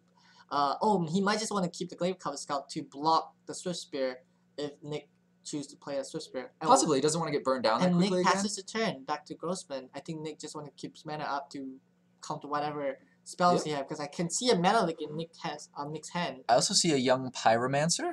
Get some tokens to chump block Yeah. before the trample comes online. Look at Mike Grossman slowly just playing spells, and Nick just countered that with mana leak. Okay. Do you think Mike Grossman have another enchantment he might be able to play onto his Glaive Cover With Scout? one white? Nope, He's just going to gonna swing in. for 2 damage, which put Nick to 17. Okay, and do you think the young Pyromancer is going to come down this turn? Or he's going to wait till he can at least make a token with it so we can start chumping? I think he's just gonna keep mana up. Oh, he's gonna keep mana up as much mana as possible. Oh, he's gonna play the Delver. Oh, he's not gonna keep mana up. Oh, because he knows what in Grossman's throws hand. down the young Pyromancer So- as well. Grossman's out of enchantment. Might not be able to do anything about that. Okay, with the Ethereal Armor, if he throws down some more enchantments, that's going to stack But pretty Grossman used most of his enchantment got counted already, so he might be out of enchantments to play. well. KCCCO 1979, thanks for the follow. Saint W Chatty Boy, thank you for the follow. GB Promo, glad to have you here. Fred the Triple I. Thanks Okay. for the Are you the follow. third? Those are usually capitalized. Fred the Third, yes. Hi Fred, thanks for the follow. Yeah, Fred the third, those are Oh, usually capitalized. Mike Grossman managed to get another Rancor, and he plays Rancor on the Glaive Cover Scout. This make the Glaive Cover Scout a 5/5, 5/3. Okay. 1, 2, Nothing 3, to 4, trade 5. with that. Max Yell, good to have you here. Thanks for the follow. And Nick is just gonna take it and not block it. So Nick goes down to 12. 16 is a pretty safe life total for Mike right now. Yeah, it is. If he draws in, the Delver flips. But if he draws into a Daybreak Coronet, he's going to be way out of burn range Yeah, he very is. quickly. And is this past the point where Nick has a very easy way to deal with the Glade Cover Scout? Can you destroy it? No, I don't think so, because now the Glaive Cover Scout is at least 3 toughness. So, okay, Nick is gonna play a Tuskar. So Electricity would not be able to do anything to it. Once and Forever King, you've been following for a while, but we still want to thank you, because it's a badass name. I'm a huge fantasy nerd. Oh, and we see the Charmander token from Nick. Oh, the Charmander token. Those are nice. You have... So that's not just you using the Pokemon. Here we see a Treasure Cruise from Nick, and it's going to trigger another trigger from Young Pyromancer to get a token. Nick has only 1 mana open right now. He hasn't played a land this turn, so hopefully he draws another land. No, most of the times I've played Mike on his Boggles, he pretty much stays on 2 lands. That's all you really need. Oh, I'm saying Nick hasn't played a land this Oh, turn. Nick hasn't played Yeah. a land this turn. That is true So as I well. think he would just probe again. No, he would not. He's going to bolt. Oh, Swift Spear. Swift Spear. So he's assembling a pretty nice field. Yeah, should be able to block. Oh, he's going to probe again and put Nick down to 10. Okay, now we get a peek at Michael Grossman's hand. Dr. Derp asks if we've ever given him a shout out. Yeah, we have. We have. Yeah, we have. You missed it. That's your fault. So, probe, draw, triggers. Misty Rainforest. Can play that. Probably crack it at the end of Grossman's step, unless he's going to enable him to play something else if he cracks it right away. I mean, Nick only has bolts and Swift Spears and a Delver in his hand, so Mhm. there's nothing much he can do. We've also, so he played, did he grab the Swift Spear off of the Treasure Cruise? We got to keep track of those prowess counters. He just cast the Swift Spear before the probe, so only has 1 prowess counters right now. Okay, so it's up to 2-3. That with the Delver, swinging for 5. Can swing with the Pyromancer if he wants. There's nothing to block. Oh, and Once and Forever King, no thank you. Thank you for the kind words. We appreciate it. We're here because we love it. Yep. We'll continue to be here every Wednesday because we love it. Mm-hmm. Oh, he's cracking the fetch. Nick's going down to 9. Okay, and CPT Kit Kat asked which one... Oh, so which aura is the one with pro creatures? Once and Forever King. Thank you. Let Kit Kat know that it is Spirit Mantle. So Nick here fetches with Misty Rainforest to get an island. Wonder what else is in his hand. Maybe I didn't see a Spell Pierce, did I? No, I didn't see a Spell Pierce. Okay, swinging in swinging with in. everything. So we agree the Swift Spear is up to 2-3. So that's 5, 6, 7. So Mike's just gonna take 7. Okay. And they are even at 9. And he casts another Delver. And Nick also keeps up 3 tokens to chump with. I think if Mike can cast a Daybreak Coronet now. Oh, he casts another Rancor. Whew. Ramping up pretty quickly. He has the Ethereal Armor on there as well. So 3, 4, 5, 6, 7, 8. 8 3 first strike. That's an 8 3 first strike. So that's going to trample over the tokens and just get rid of all of them. I don't think Mike goes to want to attack now because if that next Delver flips, that Nick can just. He has lethal on board. Yeah. What he really needs here is a Daybreak Coronet or the Spirit Link that we talked about before, which is lifelink without the keyword lifelink. Oh, I think Mike's actually going to do this. Swinging in. It's only 3, for 4, 5, 6, 7, 8. Isn't that 2, 8? 4, 5, and then plus 3 from the Ethereal Armor. So it should be 8. Yeah. 4 from the Rancors. Now, if this were a Core Spirit Dancer, that would be huge. it would be tremendous. But I don't know why 14. Grossman wants to attack right now because doesn't he... Maybe he has no other options? Desperation play? Perhaps. I mean, he's got that 1 white mana up. He can't really be... he's not really representing Maybe anything with he's hoping that Nick doesn't flip the second Delver. Okay, so So Nick takes 6 because he 6. blocked with 2 1/1 tokens. Puts Nick down to 3. Because Nick does have 2 lightning bolts. Remember that. No, he's down to 3. Put him down to 6.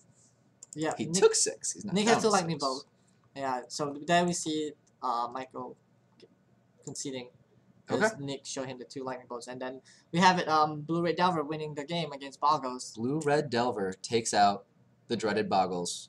We still got 20 minutes left. Is that the... Yeah, we do. Do you want to see if we can get another match? I'll go see if we can get in a match. All right, guys, we're going to try to cram another match in. I am going to Fix all that.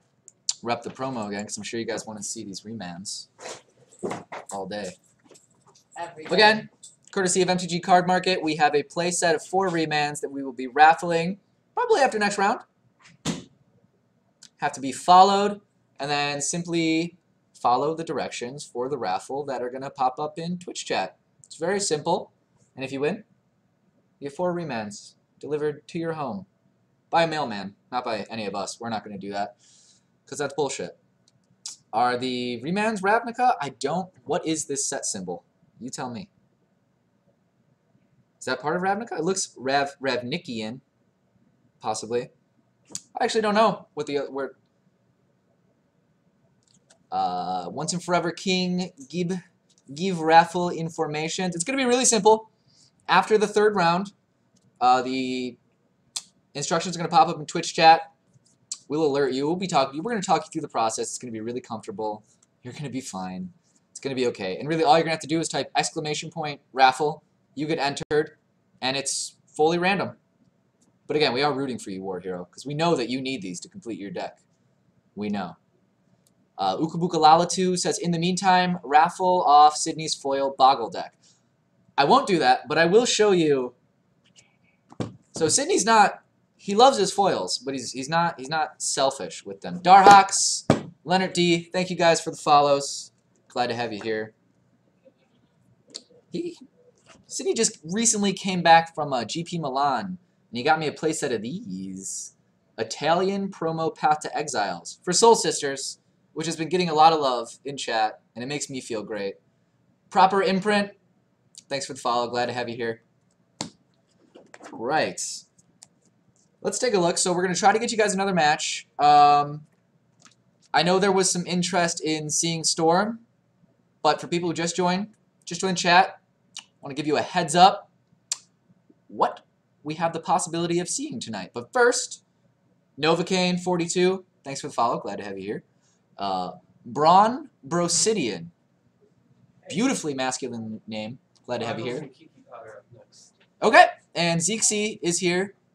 Zeke, do you guys want to see Zeke, who's been helping you out in chat? He's a very handsome man. Some say that we look quite similar. In pictures, it's often impossible to tell us apart. Except he can grow facial hair, and I really can't. So, and what was the matchup again? Bogles and Kiki-Pod.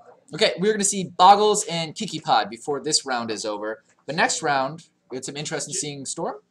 What else? Post it in the chat. Jamie Armstrong versus Matt Collender. Okay. Is the pairing. Okay. We saw Matt Collender last week. Shadow of Tor, thanks for the follow. Glad to have you here. Fable Fafa, glad to have you here. Fun to say. BUIQSX, thanks for the follow. Is that like a really horrible dyslexic way to spell Bisquick? You know what we're having, right? That's what it looks like to me. Yes. Yes. Kiki-Pod actually versus. Bye for now, Bogles. guys. Another Boggle matchup, guys. All right, who's on left? Who's right? You want to do this? Yeah, I'll do that. So we're gonna have Pod versus. Kiki-Pod versus Bogles again. I mean Bogles again, but yeah. Yeah. How do you think Kiki-Pod fares in this matchup? I haven't seen Kiki-Pod in action in a while, so I can't really tell you right now. But if Kiki-Pod can go off, Is it gonna have time to go off?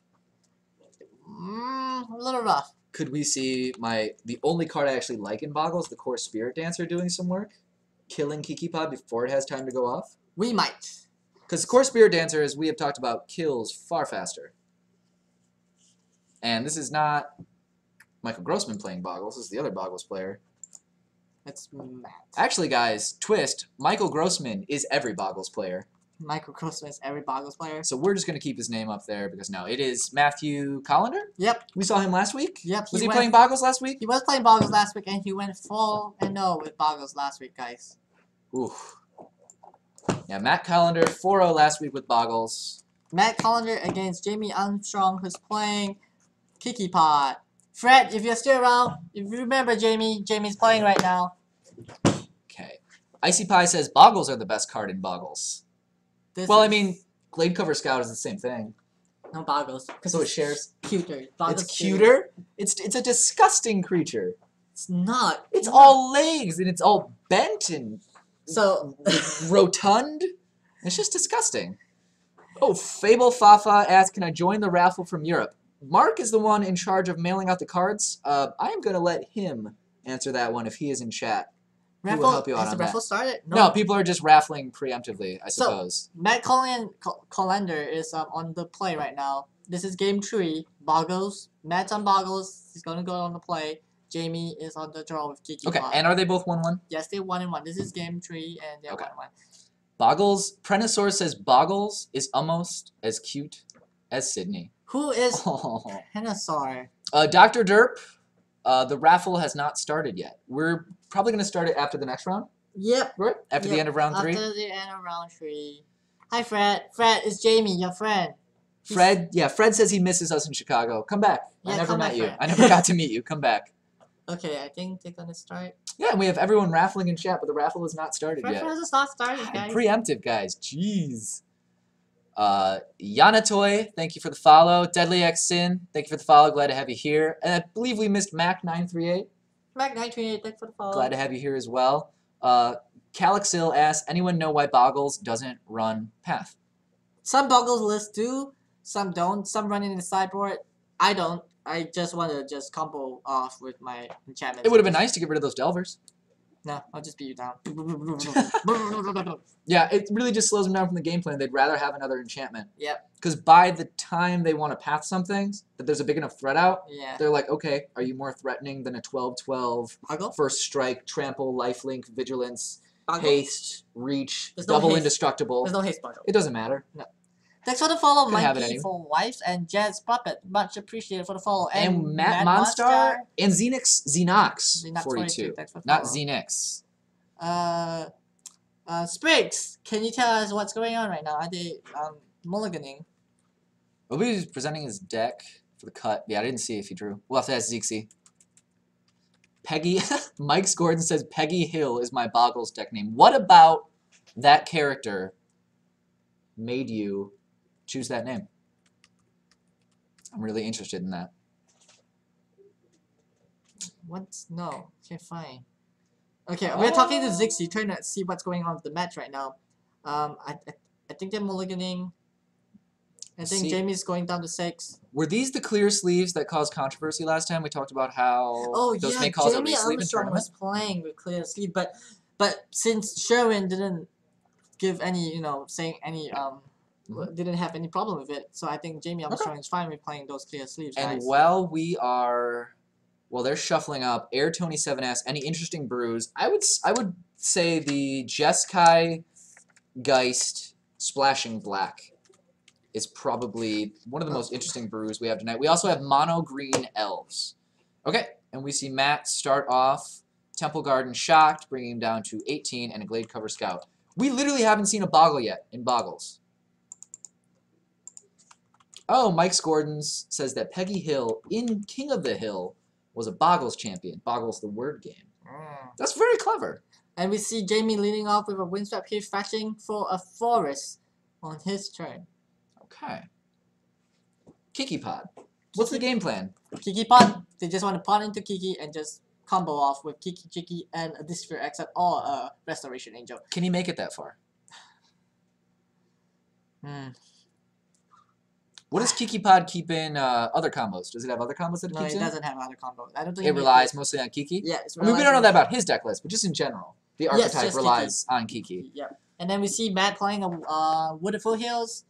And do we think that he has an enchantment right now to cast on the Zixi let us know that he has a Daybreak, a Core, a Spirit Mantle, and a Rancor. So he's going to play Rancor right now, I feel. Because I think he wants to lead to a Daybreak Coronet right after the Rancor on the next turn. Okay. I would agree with that. Do you think he's going to drop the Core Spirit Dancer anytime soon? Maybe not. I think he wants the Daybreak. So he's going to go play the Rancor right now. On the Glade Cover Scout, it's fetching with the Wooded Foothills, going to go down to 17.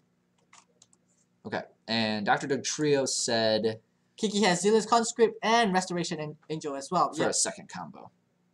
Okay. Alright, he's tapping for Hyena Umbra. Okay. To play it on Glade Cover Also, Scout. he shocked that in, so... Yep, that will put him down to 15. So we have Matt at 15 to play the Umbra on Glade Cover Scout and swinging in for a total of 1, 2, 3, 4 damage. And Kiki-Pod. I'm really glad that you agreed to always count 15. Count the Boggle. I appreciate you for that. I want you to know. It's better than any Christmas gift you could have given me. Aww. It's almost as nice as the foil promo Italian and French Path to Exiles. So we see Jamie playing a Plains right now, so he has 3 mana. Do you think he will play the Pod right now? If he has it in his opener, that would be fantastic. As we talked about, Bogles doesn't have a lot of hate. No. Hate for anything, really. Zeno Kurosagi, thanks for the follow. Glad to have you here. You see him tapping 3. It could be the Pod. Could be the Pod. Oh, maybe a kitchen thing. So he is going to play the Pod. Look at him taking his life down, and he plays the Pod, putting him down to 13. Okay. And... he's passed the turn back to Matt. I think Matt's going to play the Daybreak Coronet this round. Daybreak Coronet and just beat down. So what do you think he's going to get? He can sacrifice his bird, grab a Voice of Resurgence, so every time he plays an enchantment? Oh, he actually didn't play the Daybreak Coronet. He played the Cosplay Dancer. Maybe that's the right Spirit Dancer. And I do agree he might get the Voice of Resurgence with the bird. And he's swinging in for another 4, which puts him down to 9. And see, I like the Core Spirit Dancer decision because like we said, Matt wants to kill him before he can grab Kiki. And Core Spirit Dancer next turn is going to be absolutely ridiculous. I'm assuming he's going to dump everything on that card and go. Yeah. And it's going to have Trample, most likely. Probably going to have another Rancor. Do you say he's going to play the Daybreak Coronet or on the Core Spirit Dancer or just Glade Cover Scout? Probably on the Core Spirit Dancer because that gives it +5/+5. But then again, Kiki-Pod has removals and might be able to remove the Core Spirit Dancer instead. And then now we see a Kitchen Things hot cast by Jamie Armstrong, which would put him up to 11 life total, and he just passed the turn without activating the Pod. Okay. Alright, Wasabe Rules, thanks for the follow. Glad to have you here. Play a Razor Verge ticket from Matt. And do you think we'll see the Daybreak Coronet now? I'm probably on Glade Cover, safer. No, yeah, Glade Cover on. Yes, you see, that's the right play. I feel like playing it on the Glade Cover Scout, and then you see the trigger from the Core Spirit Dancer to get him to allow him draw a card because he played an Aura on Glade Cover Scout, and then he joined an enchantment. Oh, and then we see the Spider Umbra on the Core Spirit Dancer, which will just protecting his card draw engine. Oh, and Zeke, you were totally right. I don't know how Core Spirit or Voice of Resurgence works because why would he be playing enchantments on your turn? True. Oh, now he's attacking. So we have the Glade Cover Scout doesn't tap because he has Vigilance. So Glade Cover Scout is 1, 2, 3, 4, 5, 6, 7. 7 power with Life Flowing, Vigilance, and First Strike. Yes. And then the cost per dancer is 3-4, 3-5 with reach. It's 2. Oh, Oh no, sorry. He's Yeah. just using that counter to represent Yeah. what it's gaining from so it's its. 3-5. So from he's its kitchen ability. things blocking the cost per dancer, and he's just taking the 7 from the Glade Cover Scout. So putting him down to 4 and Matt back up to 22. Yep. And is there anything he can assemble off of what he has his board to stall long enough to get Kiki? I feel like there's very little outs right now for Jamie. He can grab something with 2 mana. He grabs Because something now with. Jamie has missed a land drop from last turn. So he's gonna. Oh, he could still play the pod without paying life for it. He could, but what else can you grab? Murderous Red Crab can't really do anything. Can you play it? Llanowar Elves. Llanowar Elves, sack it. Just to sack it. If he grabs a Voice of Resurgence, I'm gonna laugh. The card that I know nothing about. No, he actually grabbed Phantasmal Image. to copy the kitchen things to gain life. Gain some more life. Which puts him at 6 right now. I have not seen Phantasmal Image come up in a Kiki-Pod deck. Or any Kiki-Pod pod actually deck. plays it. Any pod, honestly. Kiki-Pod actually played Phantasmal Image to copy the Deceiver Extract, to sack it, to find an angel, to flash Deceiver, to untap Kiki-Pod. To untap pot. Oh, and then we see Matt playing a Spirit Mantle on Glade Cover Scout to trigger and then trigger the Cosper Dancer. Now Glade Cover Scout is protection for creatures now. Can't be blocked. Can't be blocked, and I think this is game over for Jamie Armstrong. Because Matt He's gonna be able to swing in protection from creatures. I mean, there's nothing he can do. Can't burn it. It's got indestructibility twice. Yeah. So it doesn't tap. It's gonna have vigilance. Let's see. I believe this is lethal. Jamie The pod player is has at no 8. mana up. He grabbed life off the kitchen. Yeah, but that's just not enough. Yeah. Well, there you go. Boggles. Is Boggles gonna make another 4-0 run? Damn, Boggles. I don't know what I'm gonna do. I don't know what I'm gonna do if Boggles goes 4-0 again. That's just so deflating. It's just Hey, Boggles is a disappointing to good see. deck. You just gotta admit it. It's good. It's very good. It's just, it's difficult. Like I asked you before, do you think we're at the point, or we're soon approaching the point where people are going to be sideboarding for Boggles? Maybe for just MTG card market meta. Okay. Well, you've been to, you just came back from GP Milan. Did anyone play Boggles there? Yes, actually a lot of people were playing Boggles at GP Milan. Surprisingly.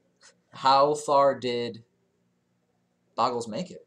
Mm, What was the top ranking Boggle? I don't know. I can't tell you that. I did face against a Boggle deck game 2 with my Splinter-Twin deck. Okay, how did that go? Beat it in 2. Okay, Was able to combo off both games.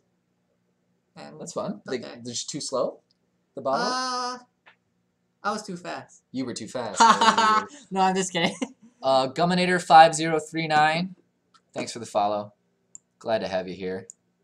All right, let's get our faces back up.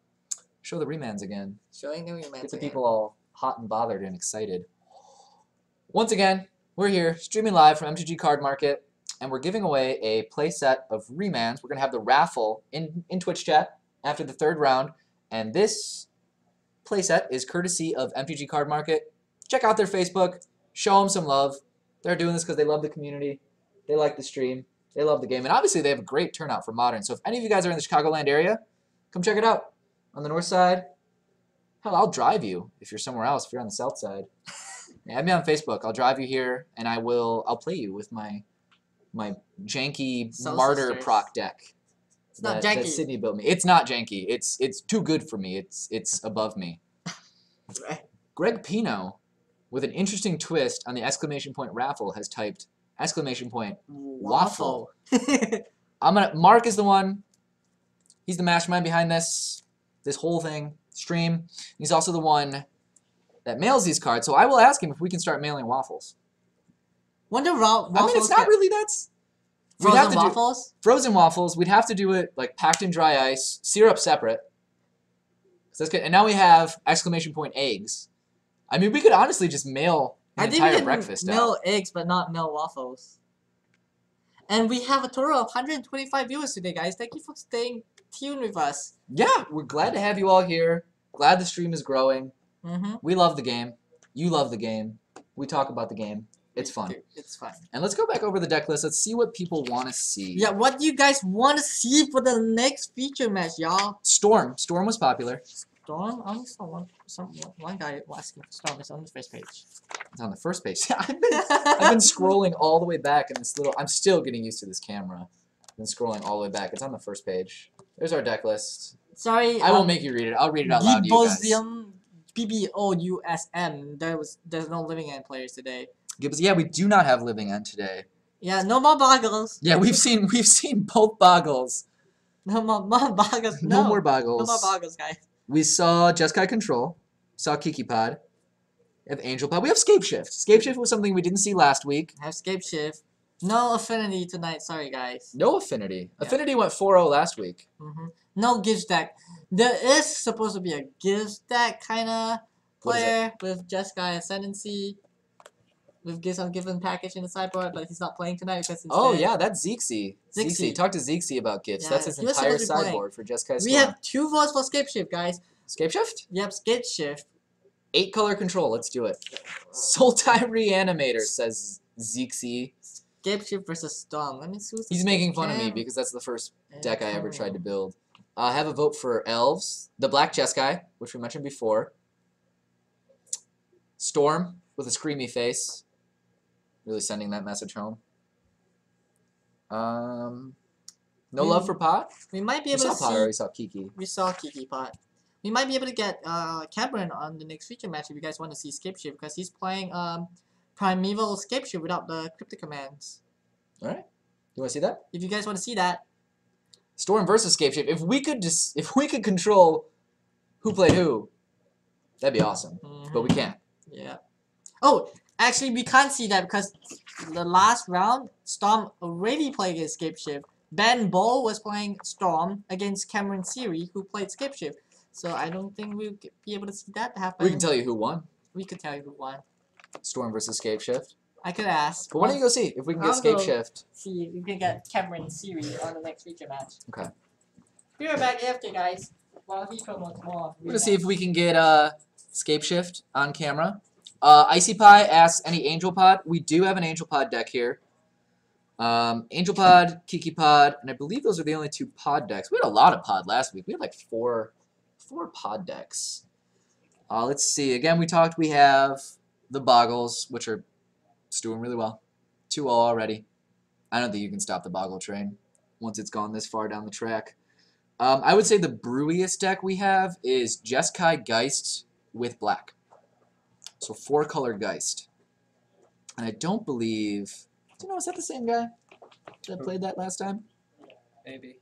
Jeskai Geist. Do you see anything interesting out there? Any switches in the deck list? See, again, we have Zixi in the booth. The guy who's been giving you hand information. Dr. Derp says, ! Swag. You're born with it, or you don't have it. We can't mail you swag. I don't know if that's the same guy, so I think it is. Black, green, Jund, Abzan, Control. I know we've had some Jund decks here. Some Abzan decks. Actually, I think that is the same guy's deck.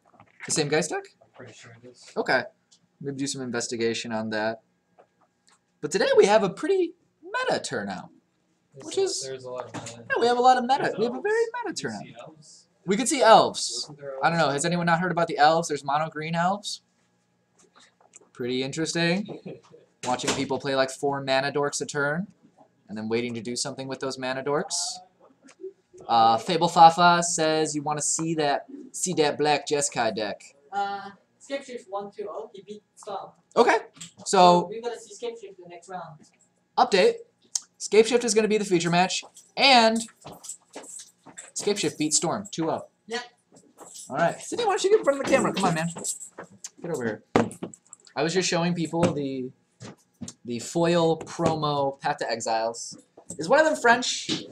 I don't know the language very well, so maybe. I mean, I'll try to figure it out. What did anyone switch? Did anyone switch deck lists like last time? No. Last week, guys. Last week was crazy. Last week there was no meta. There were 2 black-white tokens decks. One of them just came in and went fuck it and switched to a black-green zombie deck that he had. What else did they have last week? We had Elves. We had Merfolk. With lots of Merfolk. Not that Merfolk is like not meta. It's just not around all the time. We have affinity with Tamagotchi. We had affinity with Tarmogoyf. That surprised us. Yeah. We didn't even know what to call that. Goyfinity. Goyfinity. Oh, that's a nice name. I like that name. I like that. I actually like DTT better. What is it? Dig Through Twin. Dig Through Twin? Okay. I think I got that name. I heard that name from the Medicine Boys. Mason came out with the name. Oh, Mark, Satsuka Kawai, sorry I got a phone call. Did I miss what the mailing question was? I think we have a viewer in Europe. Wondering if he could enter the raffle. Don't know about that one. Oh, and War Hero, you were here last week. War Hero says that Affinity deck was so cool. And it was really cool. It was really fun. Once and Forever King says he wonders if he can force Death and Taxes in Modern. You might like Martyr Life Gain. Or you can play the... Yeah, Death and Taxes, what version you playing? Because the last time I played the version is with the whole Flicker Risk and Adaval. With, what's that? Leonid Arbiter. Yeah. Version. Isn't that, you have to pay 2 if you want to search? Yep, you have to pay 2. That's a pretty neat deck. With 4 Ghost Quarters and 2 package in my version.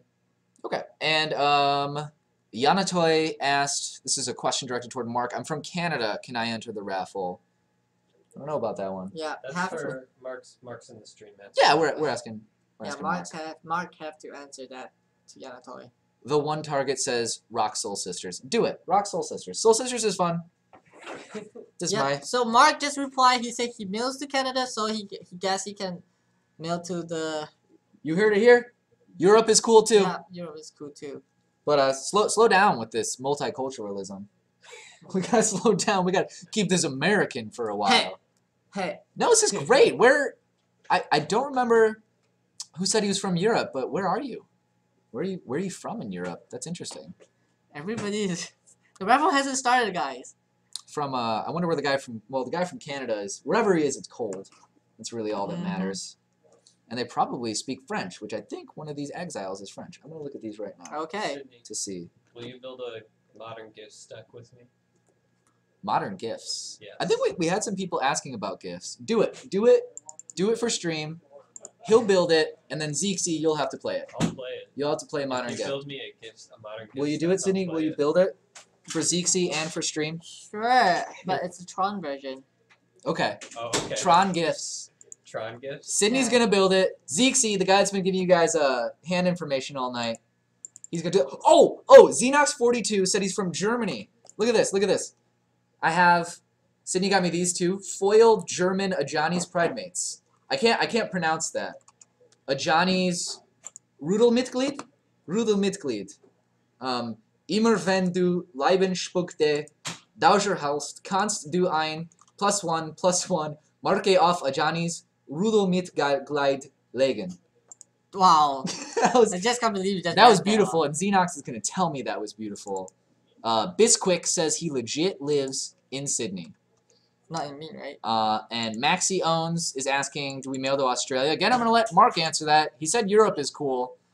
Hi, Josh from Spain. Thanks for Spain? tuning We've got a in. viewer from Spain? Awesome. Good to see you, ex-Josh. Once and Forever King asks, what's the white enchantment that is the white propaganda? Do you know that one? Insurance. If you equate those two cards? Chem series featuring. Oh, yeah. Chem series. It is a little bit blurry on this, but yeah, I'll pronounce it. Ajani's Rudel Mitzglide. Okay. The Ajani's Pridemate. Yeah, Xenox said I did a good job. He said it was beautiful.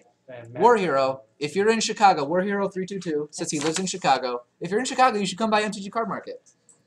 We're here every Wednesday, and I'm here whenever Sydney drags me here, which is a lot. A lot. I get calls all hours of the night. Come on. No, I don't. Let's go. Oh, Ghostly Prison. That's what we're saying the white propaganda is. Ghostly Prison is in Martyr Life Gain. For the person who was asking about Death and Taxes in Modern, you should check out Martyr Life Proc. Look up Top 8 in GP Madrid. That's what Sydney and I based our build around. It's honest, it's really fun. I beat Pod today with it. It was really mean. It's a very mean deck. It's Whoever very spelled my controlly. name, spelled my name wrong. They spelled you. I think you put that in there. No, it was Mark. War Hero 322 says he's coming down eventually. He's got to finish his Modern deck. What are you building? What are you building? And just to clarify that on stream, let me see. you guys want to read that, Satsuka Kawai, that's Mark. He's the guy in charge of the mailing. So just, he's got your answers there. Oh my god. So round 3 is about to start, guys. We're gonna have Scapeshift, Primetime Scapeshift. What should we call it? Primetime Scapeshift? Primetime Scapeshift? Sure. Works for me. And guys, this is the 3rd round. After this, we're going to have the raffle.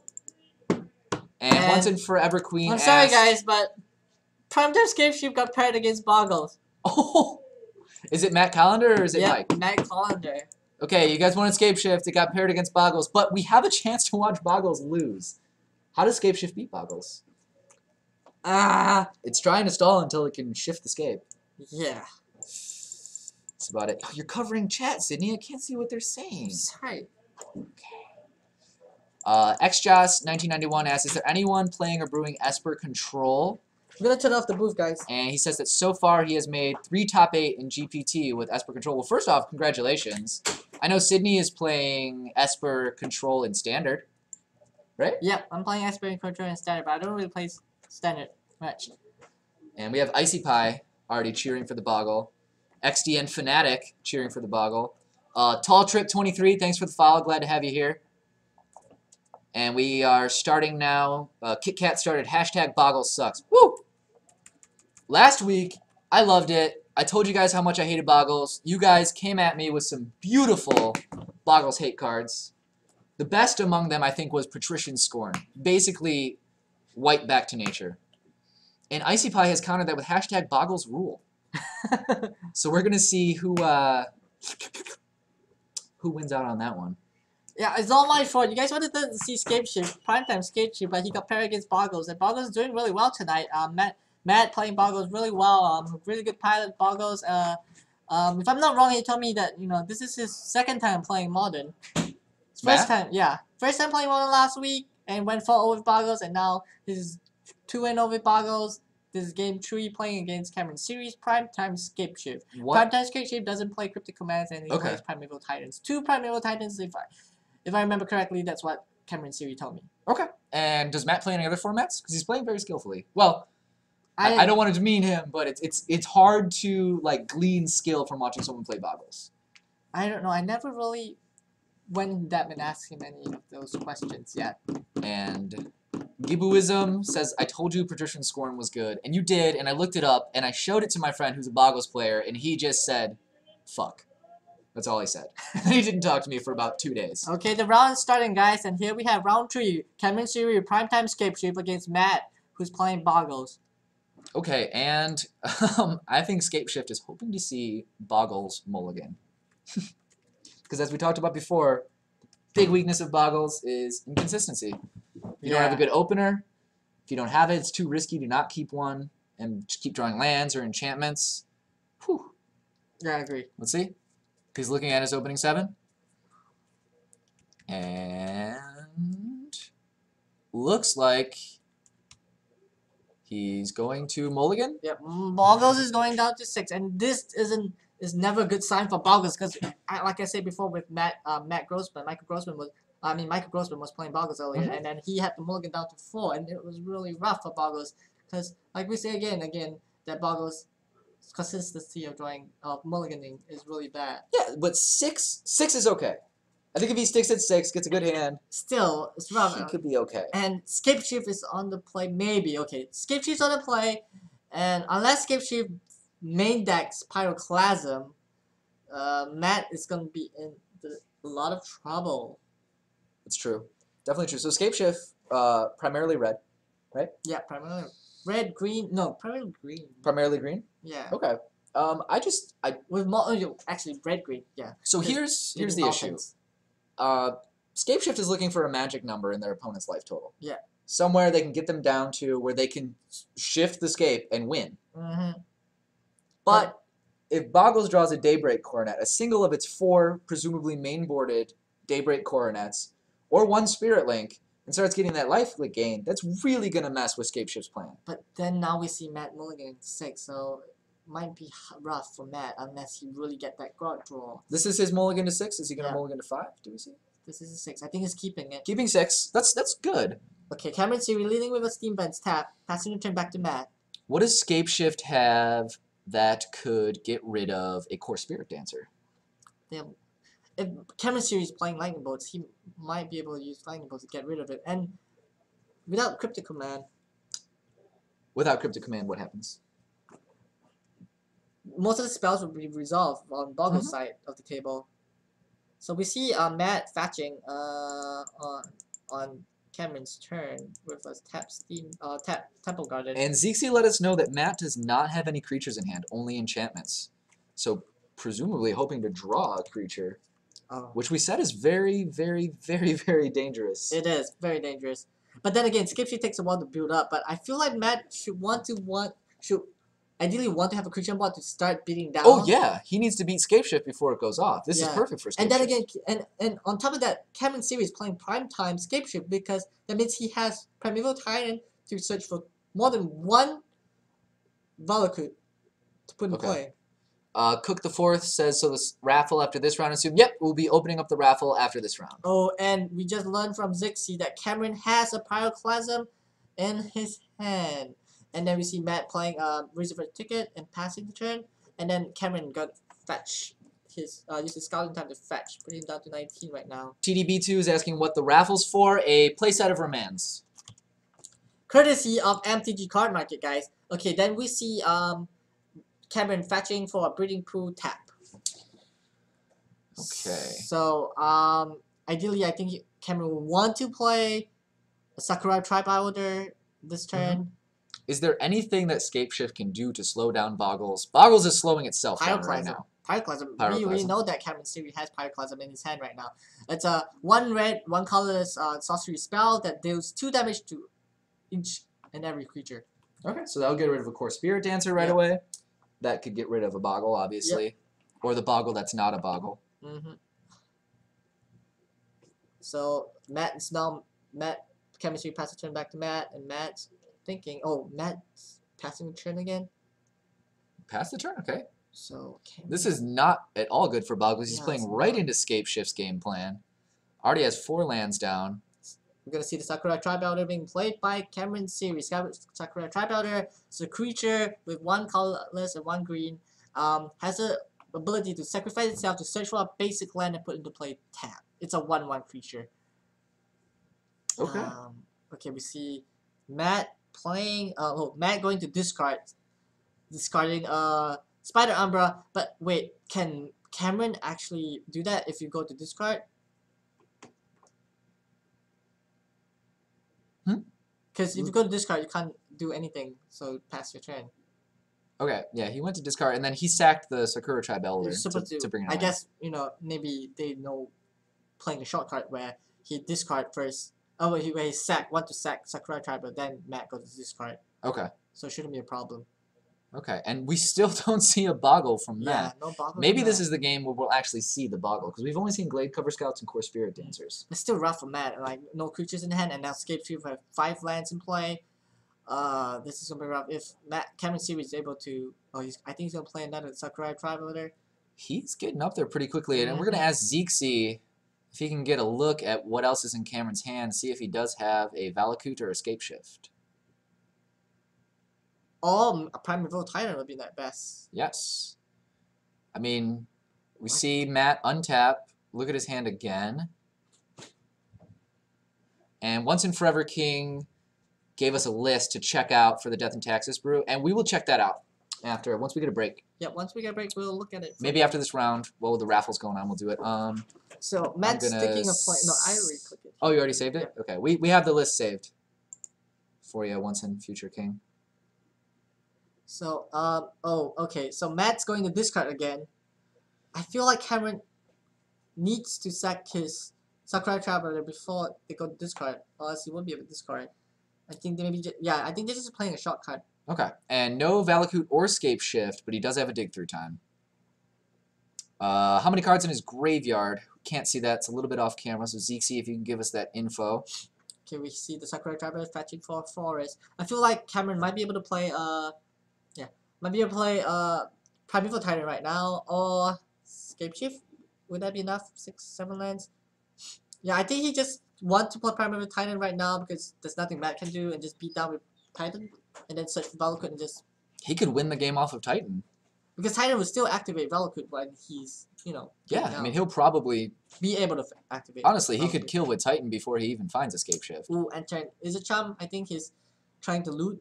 Yep, just So, filtering a bit more. Throwing draw some in the 2, graveyard discard to... 2, gonna discard Lightning Bolt, and I can't see what that card he discarded. He's going to feed the dig through time, though.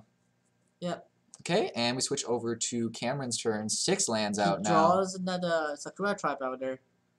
Okay, that's going to get him up to, if he has a land drop now, he'll be up to 8 next turn. He plays a Prismatic Omen. Prismatic Omen is the play. And do we see, is there anything Matt can do to...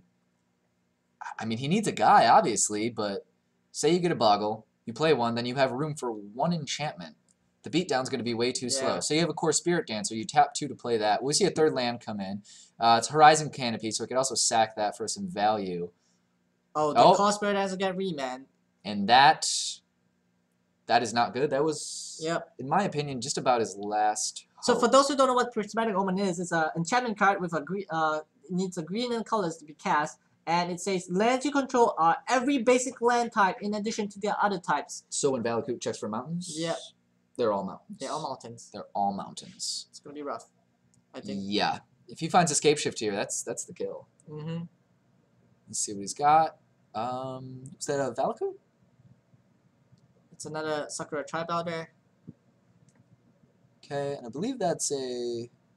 Okay, sacking both of those. Is he going to... Fuse yours with... Okay, they're scooping. Scapeshift wins that one. Again, we still haven't seen a Boggle.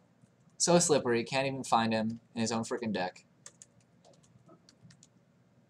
Bertha1969 got to sign off.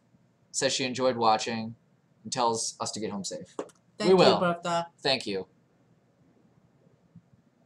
Okay. And Zeke, you are totally correct. We were missing the Valakut triggers there.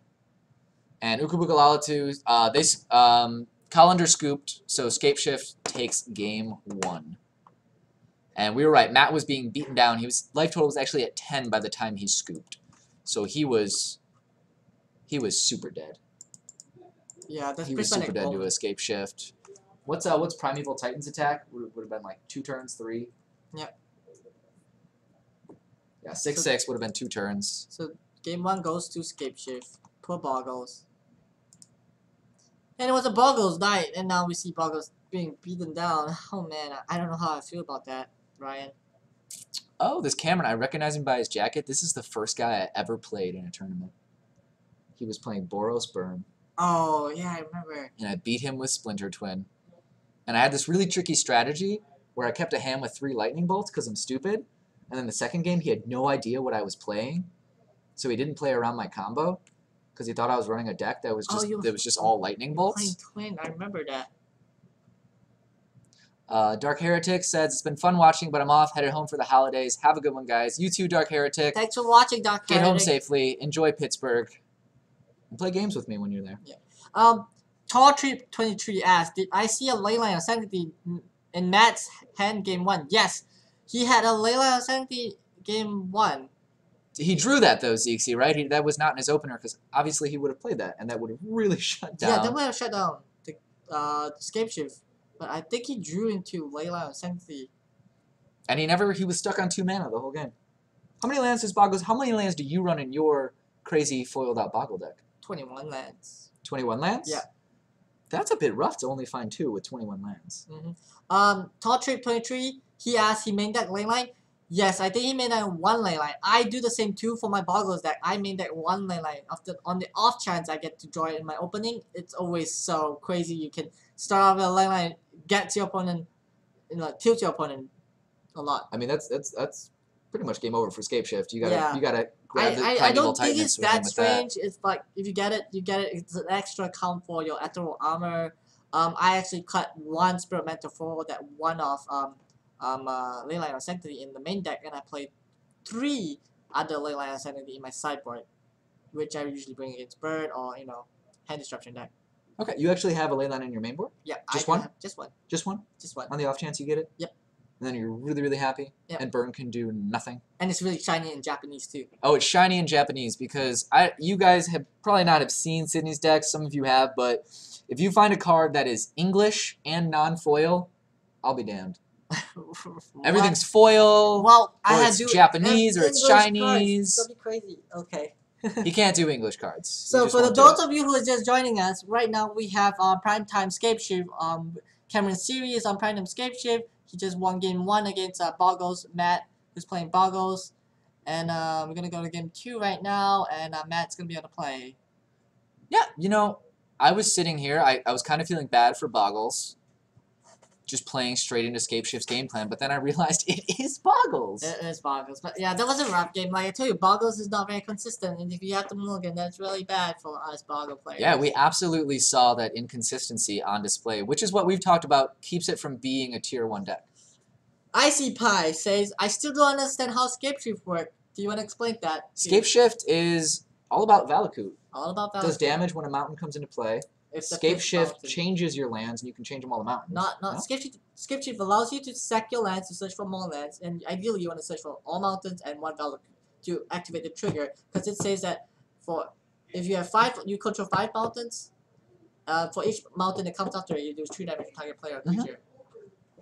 Yeah, if you just go on Gatherer, or just type in Google and read Valakut and then read Scapeshift, it makes a lot of sense. But Sydney described it pretty well. That's how it works. Basically, it wants to stall out until it can do that. It wants to keep your life low, and then it wants to Scapeshift and just do a ton of direct damage to you. And now we have the players looking at their hand, wondering if they should mulligan. I hope Bogles have a good hand. Okay, I see a Dryad Arbor on Matt's hand. I see a Spider Umbra. Wonder. Okay, well you could ideally start with a Dryad Arbor. I think Matt's gonna go mulligan. Oh man, Matt's going down to just 6. checking what his top 2 cards would be.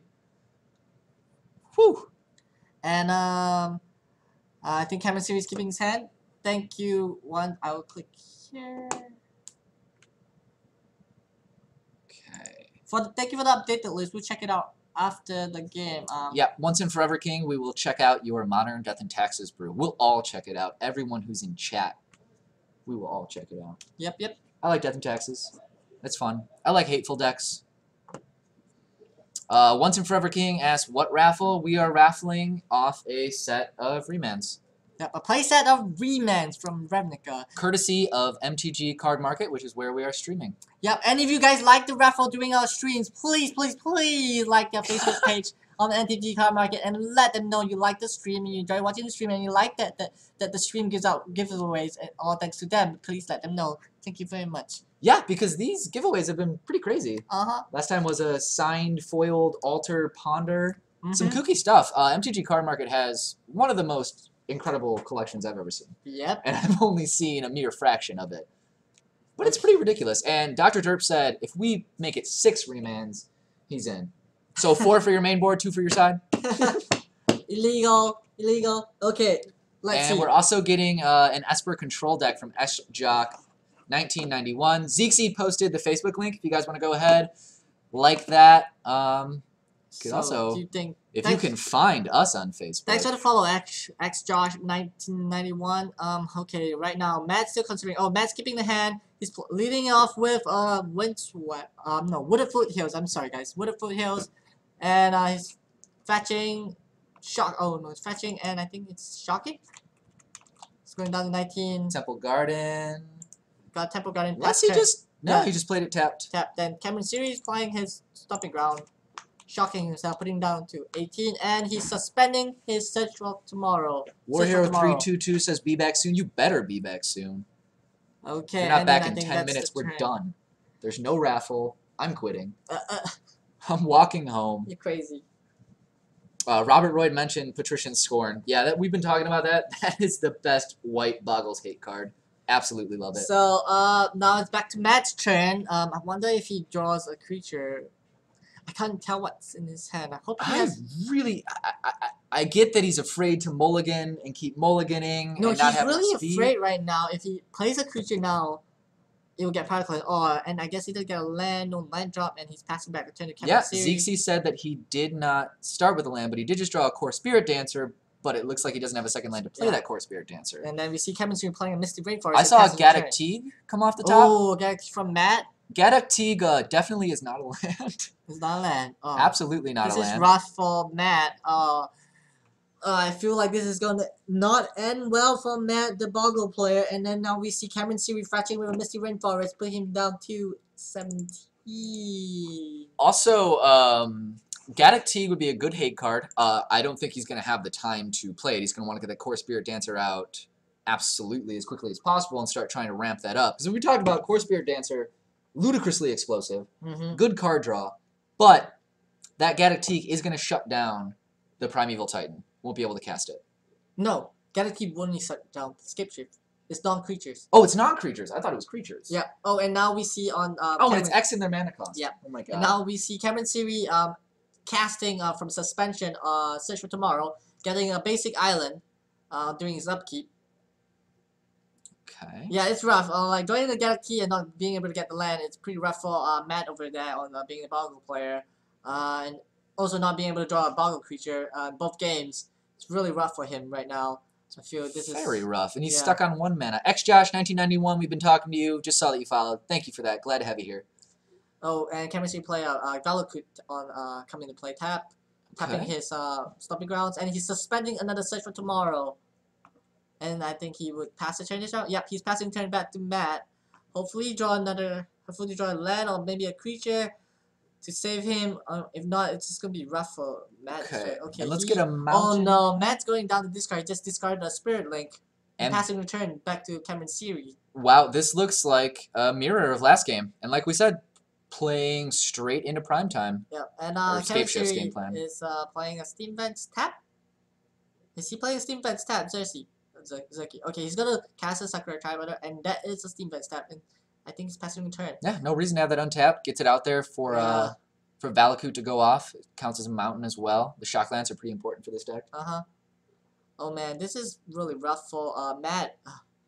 Two games. Game 1, rough for him not being able to draw a creature, and now game 2, and as you mentioned, Matt just started playing Modern, so he was taking a look at Valakut there. Oh no! Now no land again. He's pitching, going to discard and pitching the Hyena Umbra. But before that, Cameron Siri is just gonna activate the ability of Sakura Tributter to search for a basic mountain and put into play tap. Bigger Kahuna mentioned that Spirit Link is definitely the wrong card to pitch. Absolutely, you want to stay at a high life total against Scapeshift. At certain numbers of life, there's really not much you can do. And Dr. Derp said that neither of us exist on Facebook, and that's true because we're not actually real. When the stream turns off, we cease to exist. And now we see it's now Cameron Siri's turn doing his upkeep. He's casting the Search for Tomorrow from his suspension again and putting a basic mountain in play. How many mountains are there right now, guys? Let's see. He's separating them over here, it looks like. So he's got 4 mountains. Needs 5 to get the Valakut going. 5 to get the Valakut going, guys. I have a feeling once we see the 5th mountain, it's pretty much over for Matt. Yeah, this is really rough for Matt. And as chat mentioned, he pitched that Spirit Link. He plays a Perspective Odin, and that's the mountain. And now they are all... So that's 2 Valakut triggers because they are mountain. So that's 6 damage, which would put 13. Matt to 13 right now. Okay. Alright, and we see passing back to Matt. He's gonna pitch a card, it looks like. He's gonna go to discard again. Matt's gonna discard. Oh man, that's rough. No lands again. I don't know. This is just, yeah. This doesn't look like a very winnable situation. He gets a second land. He's gonna play that Core Spirit Dancer. It's gonna be okay, done. And then that's a third Valakut that would do 9 damage. So he's down to 4. And I think we are gonna see Matt conceding, showing his hand that he didn't even draw land and he had all these enchantments and creatures, but no land to be able to cast a Core Spirit Dancer or Gaddock Teague at all. But I feel like it wouldn't matter because Cameron Siri didn't play Scapeshift for a while. He just naturally draw into Valakuts and just playing Valakuts to destroy Matt's Boggle deck. Looks like Dr. Derp found me on Facebook. I'll have to check that link. That could be me. There aren't many Ryan Zays. So I guess, yep, there we have it, guys. Primetime Scapeshift by pilot by Cameron Siri got the game in 2, beating Boggles with Boggles, but Boggles had both really rough draws, not drawing their lands in game 1, and then game 2, again, not being able to draw the second land to be able to cast all the cards they need. But like I said, it didn't matter in this game because Cameron Siri was able to naturally play the Valakut to activate the Mountain Trigger with Prismatic Omens. Okay. Man, what a rough So thing. that's Scapeshift up. Boggles isn't going to go 4-0 tonight. Boggles We can check on the other Boggles deck, see if they could possibly go 4-0. Explaining what happened. Okay. So yeah, this- Zeke's confirming that he conceded just verbally, didn't have the handshake, and he's just showing, hey, look how crazy I could have made my Core Spirit Dancer. It would have been awesome, right? Totally. If you draw more than one land, that is. And yeah, it's really rough. I have plays like that when playing against players where I couldn't just draw into my second land to save my life when I was playing Boggles against Yep. my opponents. And that's the end of feature match round 3, and I think we have time to do the raffle. Should we do? Yeah, Do the raffle and maybe even get a second match. yeah. Do the raffle. I'll see if I can get a second match for us. Remember, guys, for playset of Remans from Ravnica, courtesy of MTG Card Market, who's letting us stream here tonight. We're gonna play another one for fun. Okay. Is it okay if they do that? Or Yeah, we'll keep that up. They're going to play another one for fun. We'll keep that up while we're doing the raffle, and then we're probably going to try to switch for a future match. Or do you prefer one to search different game because we see so much Boggles tonight? I can check to see. See, if they you can get us a different match and then ask them to move over. Okay. Thanks. Yeah, they can play for fun, but somewhere else. We're gonna get Alright. we're gonna get you and the guys a different match. And then we're gonna run the raffle right now. So before we start, let's show them our faces so we can show them the prizes we're giving out today. This is the face of a guy who's only been taught once how to use the raffle feature on Twitch. I'm going to figure it out. It's going to be great. And I can't do it and look at chat at the same time. But yeah, Dr. Derp is showing you all how to raffle. You type exclamation point, raffle. It's in the middle of the game right now. Let me open it Okay. up first. So we'll just Open. Okay.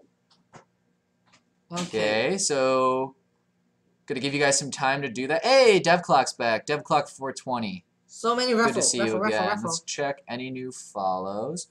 Bigger Kahuna, thanks for the follow. Glad to have you here. I'm gonna give you guys some time to enter the raffle. In case any of you got up to like pee, How many people already make some entered? waffles, Do we know? cook other breakfast items. Can I raffle in the raffle too? No, you get Sydney. How many remands do you have? How many remand? You would get rid of these because they're in English and they're not foil.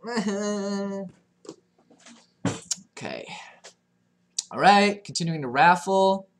Yep. Xenox42. I agree. Everyone should join the raffle hype train because it's love. We love you guys, and we want you to love us, and we want to buy your love with a playset of remands. Right, shout out Remans. Oh, Dark Oasis 5011. Thanks for the follow. Much appreciated. Okay. We got Bang's Naughty Bits got the triple raffle. Raffle. I don't think that works. Okay, and also, this is very interesting. We have a debate about the infinite loop with O-rings going on in between the raffle hype. That's pretty intense. Mm-hmm. I've been seeing these messages come up, people arguing about what do you know about that? The O-ring infinite loop, and it's in interaction with like slow play. Can you get a judge call on you for that? Mm-mm. Okay. You should be able. I'm gonna do it then. I'm gonna put like 4 Oblivion rings in the Martyr Life Game deck. Because we already talked about I was gonna like get all my Squadron Hawks turn 2, realize I'm gonna lose, and then just search my library by playing another Squadron Hawk and never find anything. Alright guys, let's find a way to end the raffle. Yep. Give some time. Sing a song for us, Ryan. Sing a song? What Really should I fast. sing? Really what should fast. I sing? Really fast. Or sing I could do the Bare Naked Ladies. The Chickadee China, the Chinese chicken. No, let's run on top of your head. The any song. chickadee China, the Chinese chicken. You got a drumstick and your brain stops ticking. Watching X-Files with no lights on. I'm done the maze on. Of the smoke grenades in this one like kerosene for getting tantric. Like sticking tantric. Like sticking guaranteed to spider like of course how I make mad films. Kayla makes films. But if I did they have a samurai, I gotta get a set of clothes to go to something about Sailor Moon And and stop. anime. And That's the scroll end of down. raffle. Wait, you can scroll down. Oh no. This raffle never ends. Close. That's the end of the raffle, guys. Raffle is closed. And we are going to draw, let's see, Simon1411. Simon1411. You won the raffle. Does it post there? You're part of the family now. It should be posting there, right? We have to make sure that Simon1411 is following us. So let's check our followers. What's up? We got a new match. New match? We're going to move a new match to the feature area. But before we go to the new match, but congrats to Simon1411.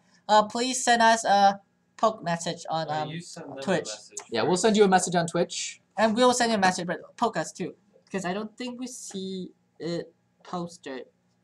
Did it post somebody? I saw it down there. But it should be posting here too. I just think it was not able to keep up with the Twitch chat. It was there was so much hype. Yeah, and he is. Actually, it tells us, Simon1411, you're all good. We know you're following. And you joined Twitch today. Did you join just for this raffle? It's beautiful. The names of the decks. Okay, thanks. Let's see. I'm Thanks. scrolling through chat to see if Twitch chat can Yay, keep up. okay. Yay! And he's got the happy robot. Is that a robot? Happy Or robot. is it just like a poorly drawn human? I'm gonna send him a message. Let's send him a message. We're going to send you a message asking for your address. You're going to give it to us. We're going to show up there. With a, Congrats. this is very easy to send messages in Twitch. 3-man. But I can't see. Oh, I can see chat on your laptop. Everyone's Send names are me different colors your though, and it's really address. confusing. Yep. So Simon, congrats again. Please send us your address. The players are Andrew. And you won these, and they're right side up, not upside down. You win them right side up. The players are Andrew and Nick. Okay. And what are Andrew they and Nick has playing? Blu-ray Delver versus Twin. Oh, we have Andrew Beckstrom back at the feature match table. We moved them over for you guys. Playing against Nick Hass right now. Nick Hass is on the left right now playing Blu-ray Delver with Andrew Beckstrom on the right playing Blu-ray Twin. Congrats again, Simon, for winning the playset of rematch. We'll get what's his name again? Mark. What's his name again? Mark will mail this Jesus. to you, but please send us your address. Thank Yeah, you we very sent you a much. message on Twitch. Give us your address. We'll send it there. We might show up in the middle of the night, along with the guy who apparently lives in my basement. And I was looking, Icy Pie paid us a compliment in chat. Aw. She said that we're good. Thank He, you, she, Icy I don't Pie. know. Icy Pie, sort of, could go either way. I don't Yeah. know if it's a guy or a girl. I'm sure they'll wanna tell us in update chat. that. Okay. Oh wait, don't forget, thanks again.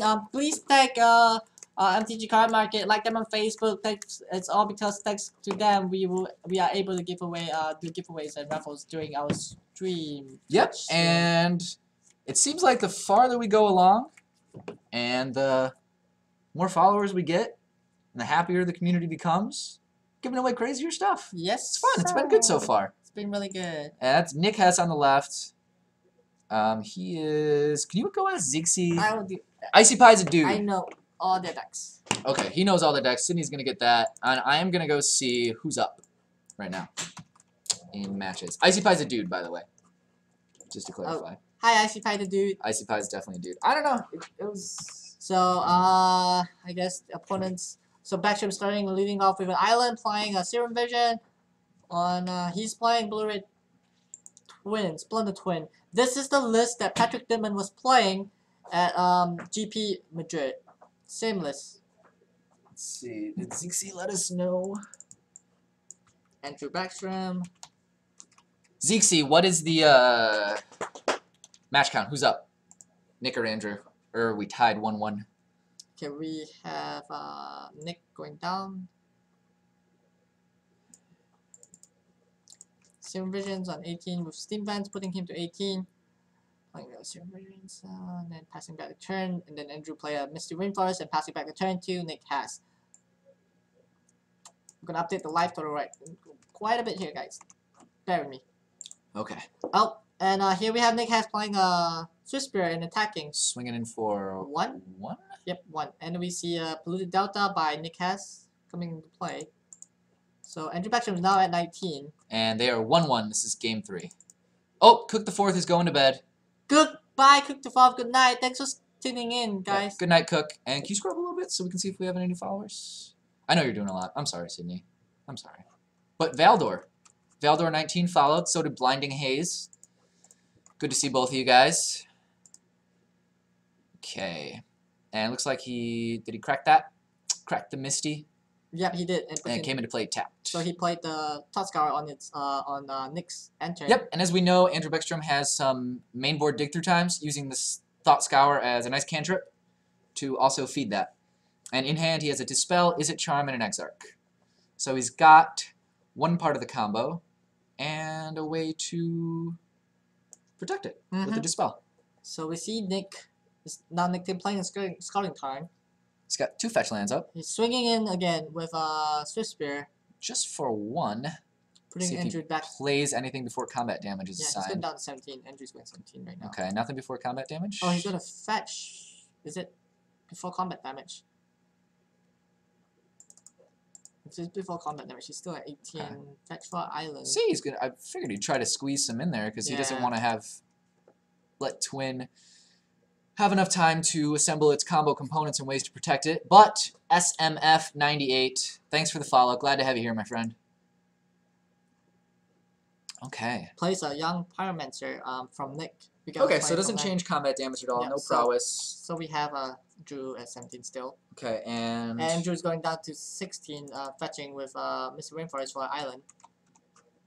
okay, He's gonna play Dig Through Time at his opponent's end turn. nice early dig through time. Yeah, and I don't think Nick can do anything about. Oh wait, maybe he could. A spell parries by Nick has by fetching his using his Polydera to And fetch he for Island, I think. dispels. Yep. Oh, and he dispelled. Nice, well, nicely Pun played Pun there. 1000, thanks for the follow. Glad to have you here. 16. So wow. Okay, so that dig through time coming up big for Andrew. Does he have 4 in the main board? Because he drew that a lot. I think he has 4 in the main board. If this is the list he's playing, the Patrick Dickman list, yes, they run 4 Dig Through Time. And he also, it's been very easy for him to play that just off of fetches he's throwing in the graveyard and the Thought Scours. Yeah. As well, counter spells are going into the graveyard. Lots of stuff building that up. Do you think he managed to get the combo from Dig Through Time? Some components possibly. He's looking through. SMF98 says, pretty convenient. I just bought Blue-Red Twin. Cool to see someone else pilot. Oh, then you're in luck. Andrew Beckstrom is a world-class player. Actually represented America at Worlds, so.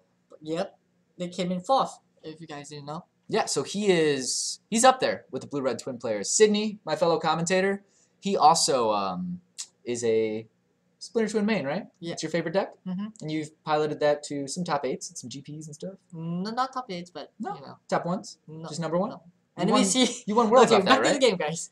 Okay, we see Andrew Backstrom playing the Silver Exarch to untap his own Steam Fence to bolt the young Pyromancer. And Zix just let us know that he Dig Through Time to take a Snapcaster and Flame Slash from Dig. So Andrew Backstrom has Flame Slash and Snapcaster Mage. Okay. I think he's going to use the Flame Slash to get rid of the Taylor Swift Spear. Maybe. Keep that damage from coming in. Because once Nick has a comfortable amount of mana, he can start casting stuff on his turn while keeping up some mana for counter spells. Do some damage. Pump the Swift Spear. So I think Andrew would not try to combo this turn. Like knowing his play, I think he would want to wait until he has more mana, more open mana, being able to protect his combo. Because right now Nick has 2 open mana, 2 islands, and I can see that Nick has a mana leak in his hand, and definitely would not want to tap out against a Twin player. Because once you tapped out, that's a go sign for Andrew Backstrom to just combo off with. And Backstrom has shown himself to be, a very patient player. Yeah. Allowing himself, knowing what he has, what he's likely to pull. He knows this deck very well. As we mentioned, he's a world-class player. And Andrew Backstrom has been playing Splinter-Twin for a long time right now in Modern. I don't think I haven't seen him play any other deck but Splinter-Twin. And Brofester says, wait, this is in Chicago. Why haven't I been going there? Oh, wait, I can't afford Modern. If Brofester were to come out, would you lend him a deck he could play? I could, possibly, if you come to say hi and maybe make friends. Yeah, Brofester, if you're around and you want to make friends with us, we're here because we love it. We love to play. We love to talk to the community. And now we see Nick has swinging in with a Swift Spear with a 1 Prowler's trigger from Silver Visions, which also triggers a young Pyromancer to get a token, a Charmander token apparently. No, actually it's an Elemental token, but Charmander's cute too. Jizzo26 asks, is there a deck list for Bogles? We can definitely upload. We've got 3 Bogles players here. Yep, we can upload a deck list onto our Facebook page. Like us on our Facebook page, WUBRG is on Facebook. Did you take... You took Bogles to a tournament, correct? Yes, I did. And we see Backstrom just taking the 2 damage from Swift Spear there. And then he's playing a Snapcaster on Nick's end turn. Okay, so you're going to grab the Bolt, I'm assuming, and get rid of the Young Pyromancer before it floods the board with tokens. Do you think Nick would counter that? Oh, Nick is just going to Bolt the Snapcaster and respond to trigger another token. And I think he's going to let the... Yep, he's letting the Bolt resolve. Yep. And then there goes... and we've got a lot of questions in chat. Bigger Kahuna asked, how many players tonight?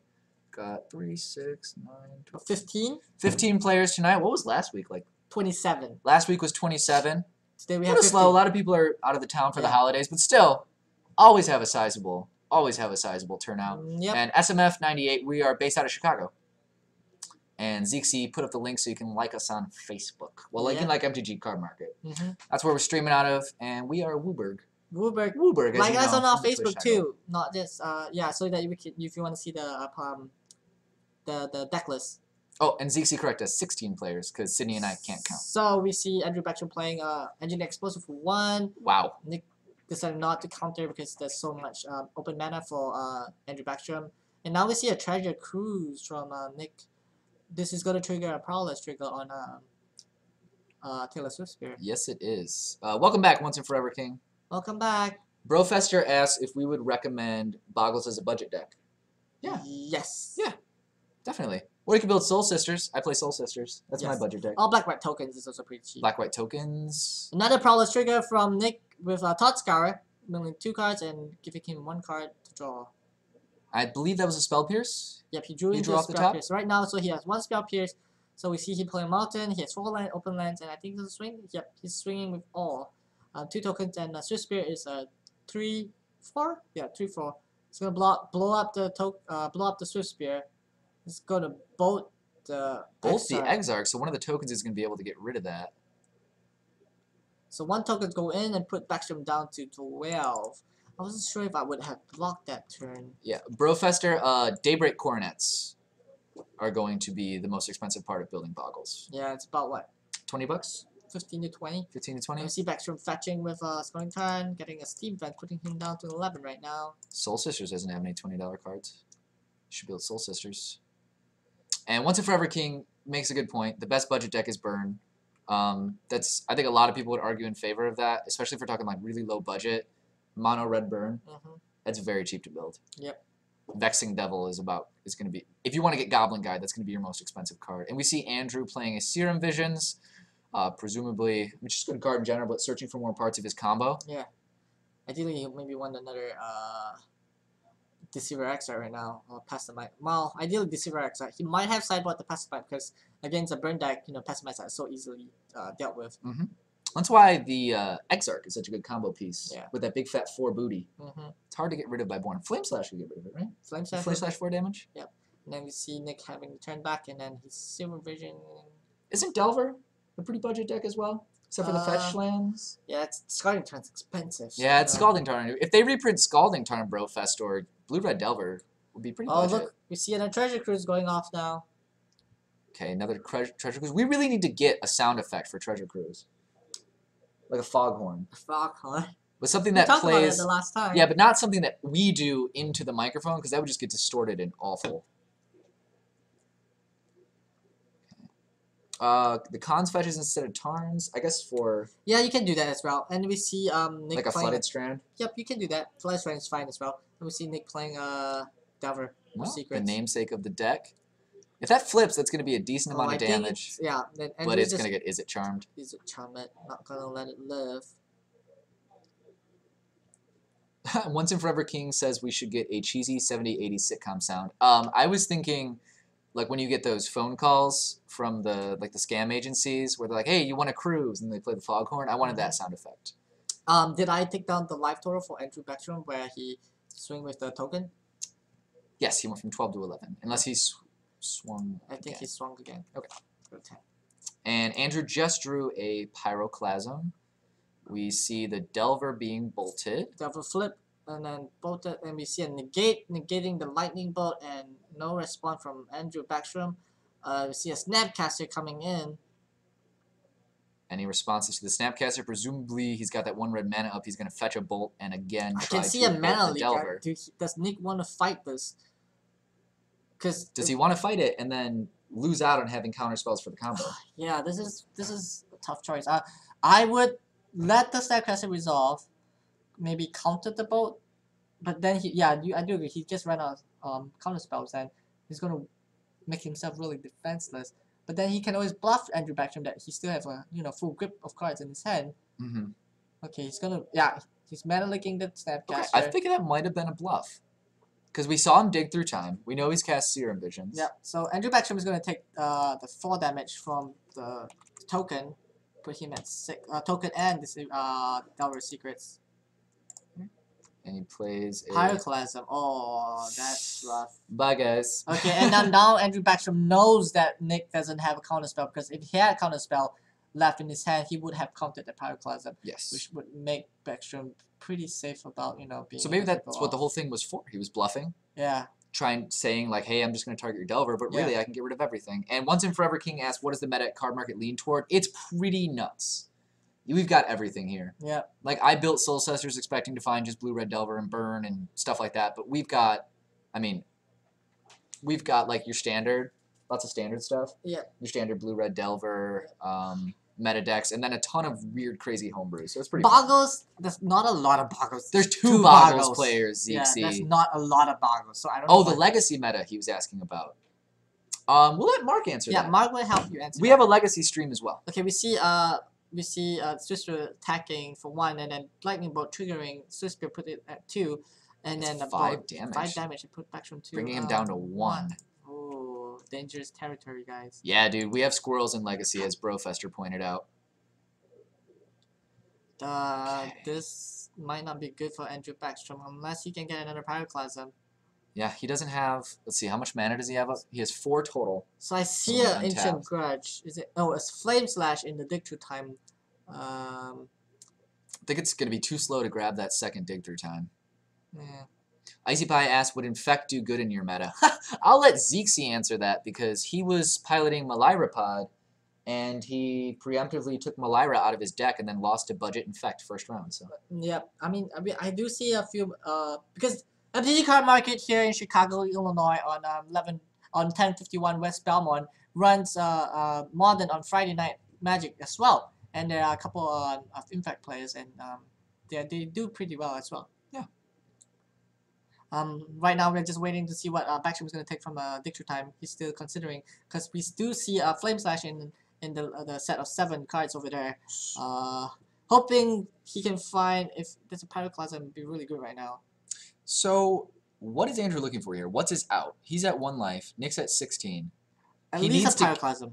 Yeah, and then he needs to combo after that. Yeah. So if he grabs a Pyroclasm, then he can only grab one other piece of the combo, assuming he doesn't have the other piece in hand. It's going to be pretty difficult Yeah. here. So I wonder what he took. Let's see Hopefully. if we can get that info from Zeke C. So he's gonna. Oh, Snapcaster. Oh, and then the And we see the Fake- handshake, and that's Vapor Nick Snap S got going up Andrew to... Backstrom because he has 1 life. So when he casts a Snapcaster, it triggered the Pyroclasm to flashback it. Nick has Vapor Snap, the Snapcaster to kill off Andrew Backstrom and got the game. Yeah, so we saw close to one of those crazy counterspell battles that I was talking about before. Yeah, but this is rough. Oh man, that was crazy. That was a pretty good matchup. It was a pretty good matchup. I don't think we have enough time for another game, so we're gonna go to game 4 soon. Right now they have 4 minutes on the clock. Yeah, Nick took the game for this match. What games do you guys want to see? We still have lots of other decks that we haven't see on the feature match. Brofester is asking, what is the prize for winning a Modern/Legacy tournament in your store? Does it depend on the tournament? Yeah, depend on the turnout. I think Modern you get booster packs, which you can. Yeah, Modern you get booster packs, current booster packs, and then Legacy you get store credit. Yeah, because the Legacy player isn't going to want booster packs, right? No, Legacy players want store credit. Yeah, they want store credit. They want to buy... Yeah, by the way, if you're just looking for anything really. MTG Card Market, as I've mentioned previously, has a ridiculous collection. They do. Absolutely absurd. I mean, anything you want from an Akroan Crusader to the entirety of the Power 9. There's no Infect tonight, Icy Pie. Icy Pie just asked us, he wanted to see Infect if there's one, but there's no Infect Icy Pie's a dude. We definitely figured out that Icy Pie's a dude. Friday, if you come down, there'll be Infect. If you live around Chicago, you're gonna play against Infect deck. But I don't think there's any Infect players today. Sorry. Once in Future King asks if he can be our store credit. I'm not sure how you would do that, but yeah. Yeah. Bigger Coon asks, why would Modern player want boosters? Oh, a lot of them play Standard too. Yeah, a lot of them play Standard, but Thatcher's still, you know, worth something, and and plus to gamble. Yeah, plus a gamble. To gamble. Get something nice, you can sell it for more than the store credit's worth. But it's usually because a lot of them play Standard too, and the fetches.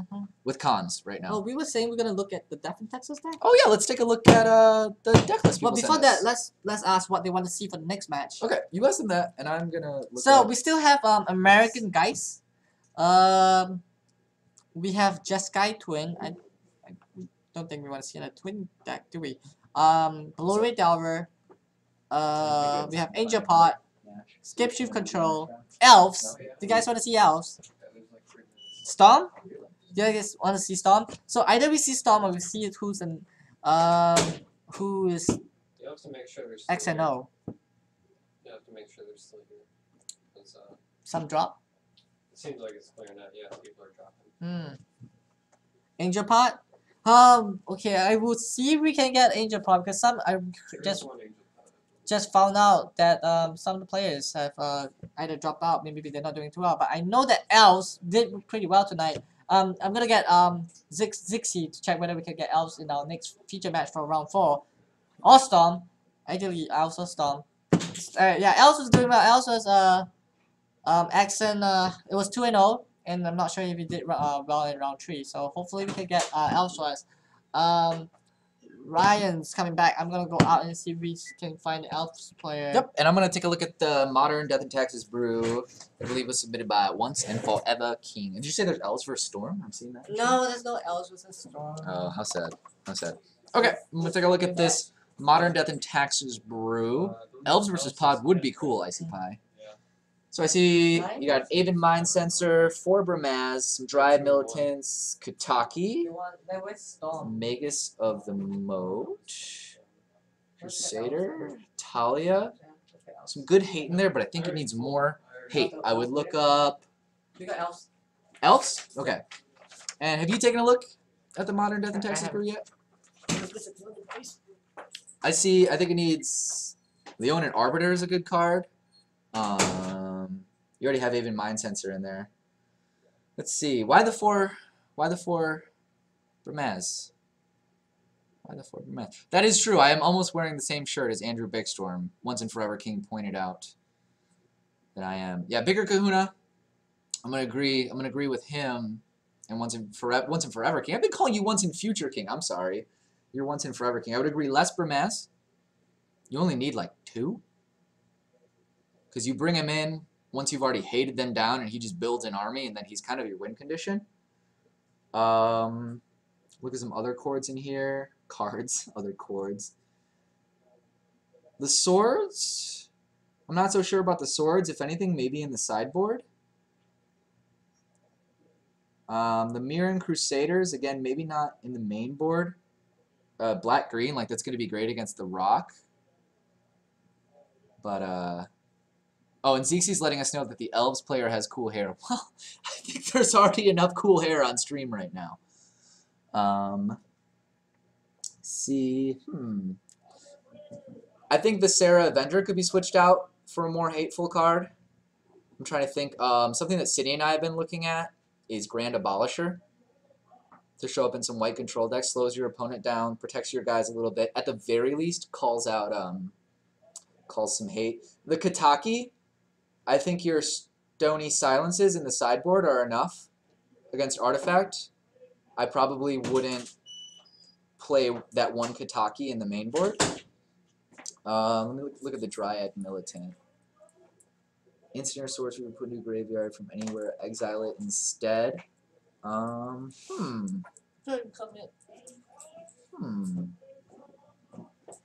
Okay, and Bigger Kahuna is pointing out you play Mirren Crusaders with 1 fire, an ice, 1 war and peace. Gonna Yeah, that's turn what you off got the here. booth, guys. That's it. Okay. Turn off the booth so we can get your feature match up here, and we have Elves versus what? What's Elf going against? Oh, I love the Ghostly Prison in there. That's a great card. Healer. Shuts down Tyler. Twin.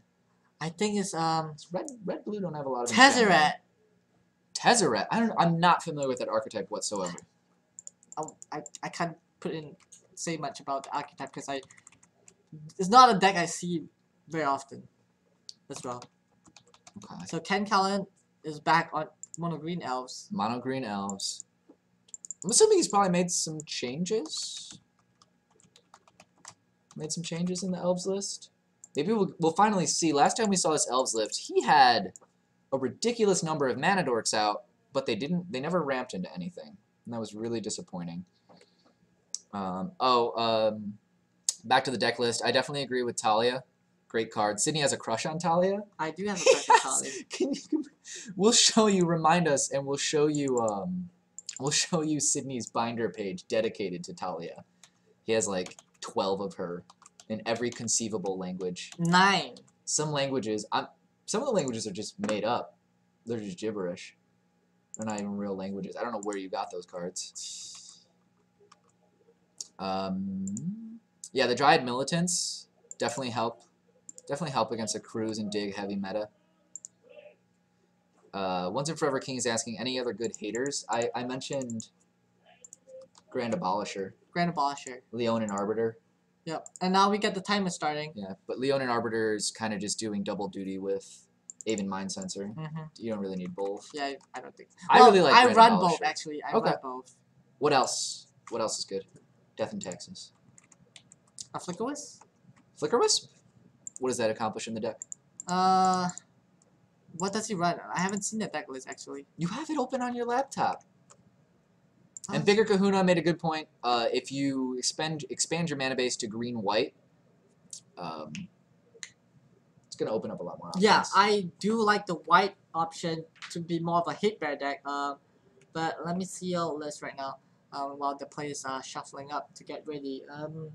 Even Mind Sensor, Bremas, Hater Valve. Have you tried this deck at all? Whose deck is this, by the way? This is Once and Forever King's deck. And I think it's just a brew. He hasn't tried it yet. I think he's figuring out. I mean, really, I feel like you should just try it out first and then see what you want to cut. And then slowly. Was there work anything from you there. would like preemptively cut? I don't know about Pithing the Sarah Adventure. I'll Sarah cut the Adventure? Pithing Needle. Right now, it's I mentioned the Kataki, yeah. the one in the Kataki. main board. I would Yeah. just remove It will him. affect your Aedaval too. I don't know. Your Stony Silence is enough. And Elves is on the play, and we see a mole. I don't see moles. That's 7 cards in Tyler Mollenkopf's hand. Okay. So last game we didn't even get to see Ken go off with his elf combo. Well, elf combo can it be even called combo? His ramp. Elf ramp. Because he had, like I was telling the stream, he had ridiculous ramp. He had a ton of mana dorks out, and we knew he had a Crater Hoof in play, but he was dead before he could play it. Jizzo26, thank you for the follow, my friend. We're a little bit late on that, and that's our fault, and we're sorry. We're sorry. So now we see Tyler mulliganing to 6 right now. I didn't get a chance to find out what deck he was playing. Apart from he said he was playing on he's playing something Tezzeret. So blue and artifacts. Blue and artifacts, blue black, maybe Is it Grixis? Grixis? Which Tezzeret is it? Is it Agent of Bolas or does he have both? I think it's Agent of Bolas, ideally. Or might be Seeker. Okay. We'll see. We'll find out in a bit. Because I don't want to make assumption and, surprise us for nothing. Oh, thanks for the follow, Maximuzdas. By the way, guys, we have a ton of fun butchering your names. I'm sorry. So the more complicated they have, the less vowels you put in your name, the easier it is for us. He just sacked for and okay, we need to stop. We just need to call this Elves because we keep calling it Mono Green Elves, but we know he has a breeding pool, but we haven't seen him play anything off of blue in the 2 times we've watched him play. True. The only thing we've seen that Beck and breeding Call. pool do. Oh, yeah, he has Beck and Call. We know that.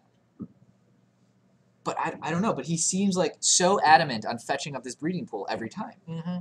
Arceus Catcher 989, thanks for the follow. Glad to have you here, my friend. So we see Ken playing Elvish Mystic. Elvish Mystic. Almost forgot his name. Okay, so last time he was playing this deck, and he was playing all these elves, and we didn't have the camera quite centered, and I couldn't see anything, and I was like, holy crap, I hope this guy plays an Elvish Mystic so I have something to say. But Turkish Yam Yam, lots of vowels in that name, really easy to pronounce. Thanks for following, glad to have you here, my friend. Much appreciated. And Phillips Lieberman pointed out that he does have Beck and Call, but we're wondering if he has anything else, because he's always been really adamant about grabbing that land first, instead of grabbing a basic forest. Yep. Okay, we have Tyler shocking himself with Hollow Fountain and passing the turn back to Ken. Okay. Oh, I wonder what he would do. Path to Exile? Pathing, yeah. Playing on When he Noel passes Elf. back to Ken. Noel. Berserk Almond. Another name with plenty of vowels, easy to pronounce. Thanks for the follow, glad to have you here. Ken's shocking. He's shocked. Oh no, he's not shocking. He's just playing the breeding pool tap. And I think he's See, gonna pass two turn. breeding pools. How many does this guy? This is the only card we've seen him play like every time. And Passing the last turn. time, if you guys were here last week, you saw the breeding pool enable Island Walk against his Merfolk opponent. Yeah. So I don't know. I thought he was just going to burn the cards after that because that was really hard. It was. That was very difficult for him. Tyler. And Stiff Chinchilla says, I don't think he's playing Tezzeret in his deck. Might be wrong person. I might have mixed up. Thanks for pointing out. It looks like he's playing American Control. Okay. Yeah, this does not look like... Yeah, because we've got the red mana source there. Yep. Zixie, if you can find out if... Yeah, we can just ask... We can ask Zeeks. Yeah. Zeeks will sort out. And is that the Elvish Archdruid? Yep, Elvish Archdruid. Elvish Archdruid is going to have some pretty insane ramp once things get going. So if he does have something like a Craterhoof Behemoth in hand, I don't think modern elves... No, I don't think it's not going to resolve, though. The Archdruid is not going to be resolved. Okay. I think Tyler's going to just counter it. I definitely would if I were the control player. Yeah. Because that card offers some pretty absurd ramp. I think I saw Remand in Tyler's hand. It's just going to get Remand. Okay. Yeah, Elvish Archdruid was a card we talked a lot about last time and how that is definitely a ramp enabler. Mm-hmm. Huge. But we also talk about how mono green elves, or just elves, because we know he's not mono green, is pretty neutered in the transition from Legacy to Modern. So yeah, like I said, it's gonna get Remand. He remanded, and then he's fat, so we put him to.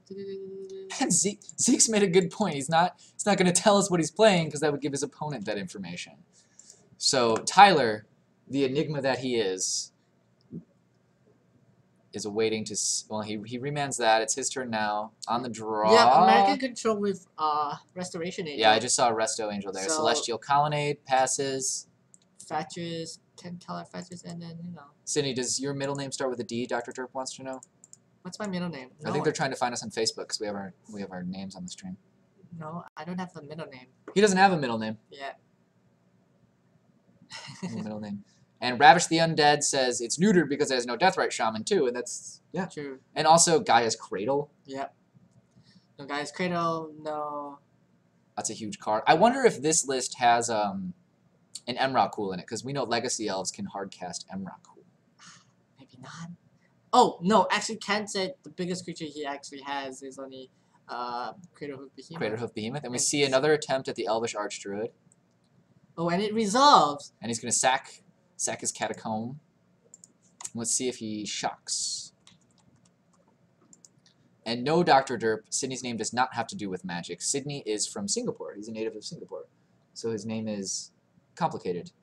Huh. It's written in Chinese, right? Yes. Yeah. So good luck. Good luck. Good luck with that. Okay. Yeah, and Green Sun Zenith is another card it's missing. So this is gonna be rough if being able to resolve the Archdruid would give Ken Keller much of an advantage. Oh, and another Archdruid. Dang. That's. I think. Hopefully he has a Craterhoof in hand so we can do something both pretty the first big. one. Okay. Boating the first one. Get rid of that, but still he's going to have some pretty sick ramp off of this. And Phillips Lieberman says Legacy Elves does not play Emrakul. I feel like I've seen some lists that do.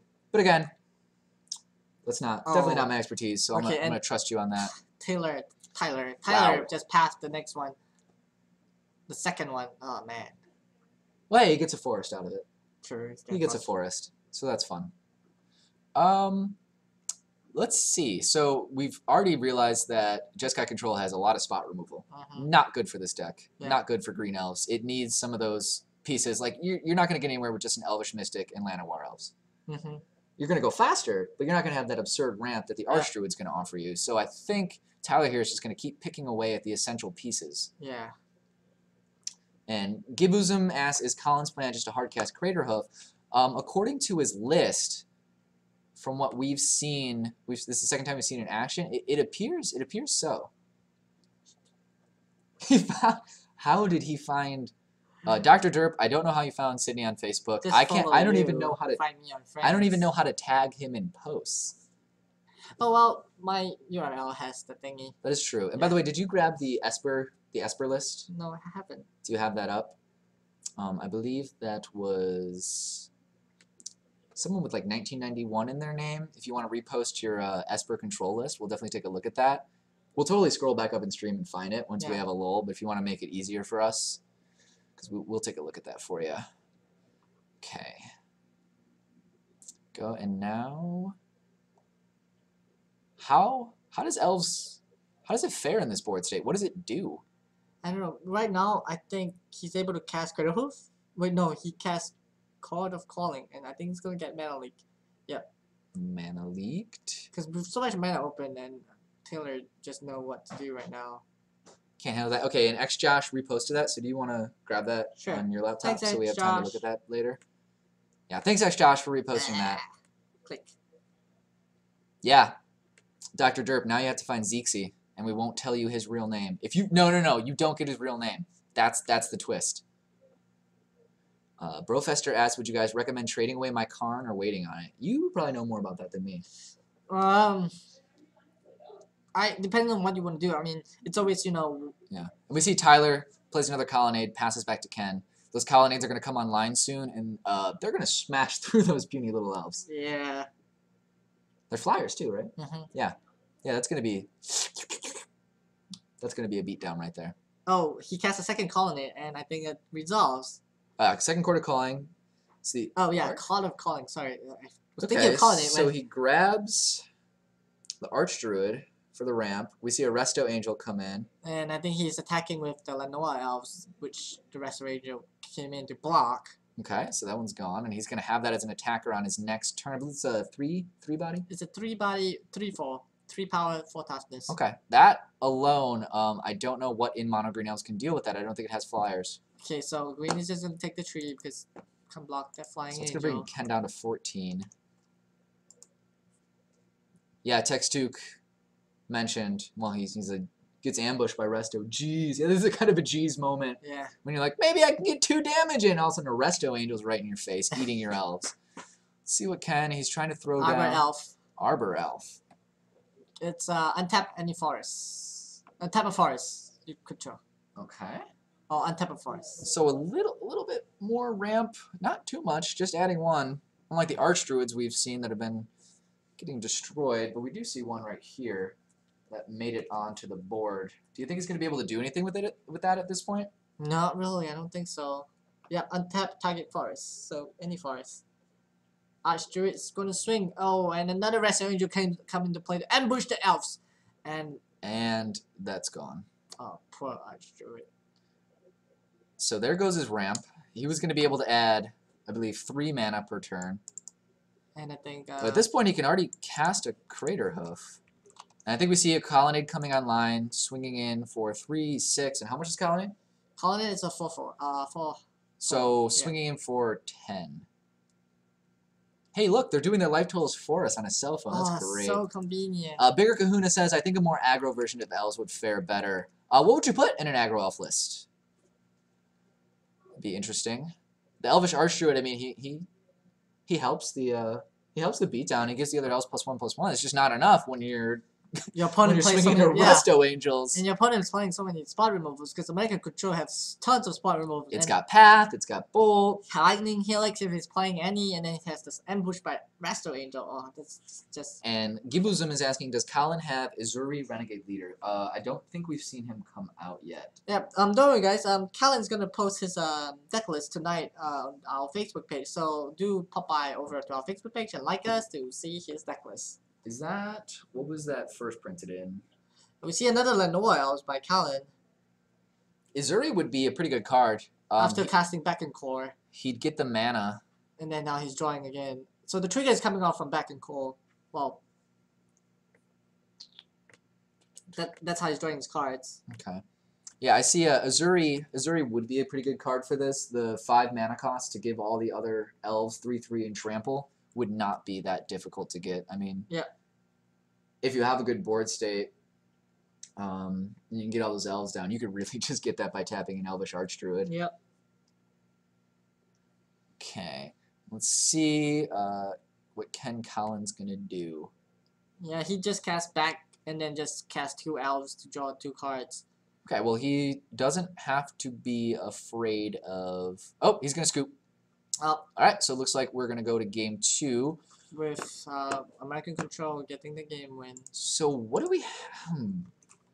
What is in the sideboard for green elves that we know has access to blue through breeding pool?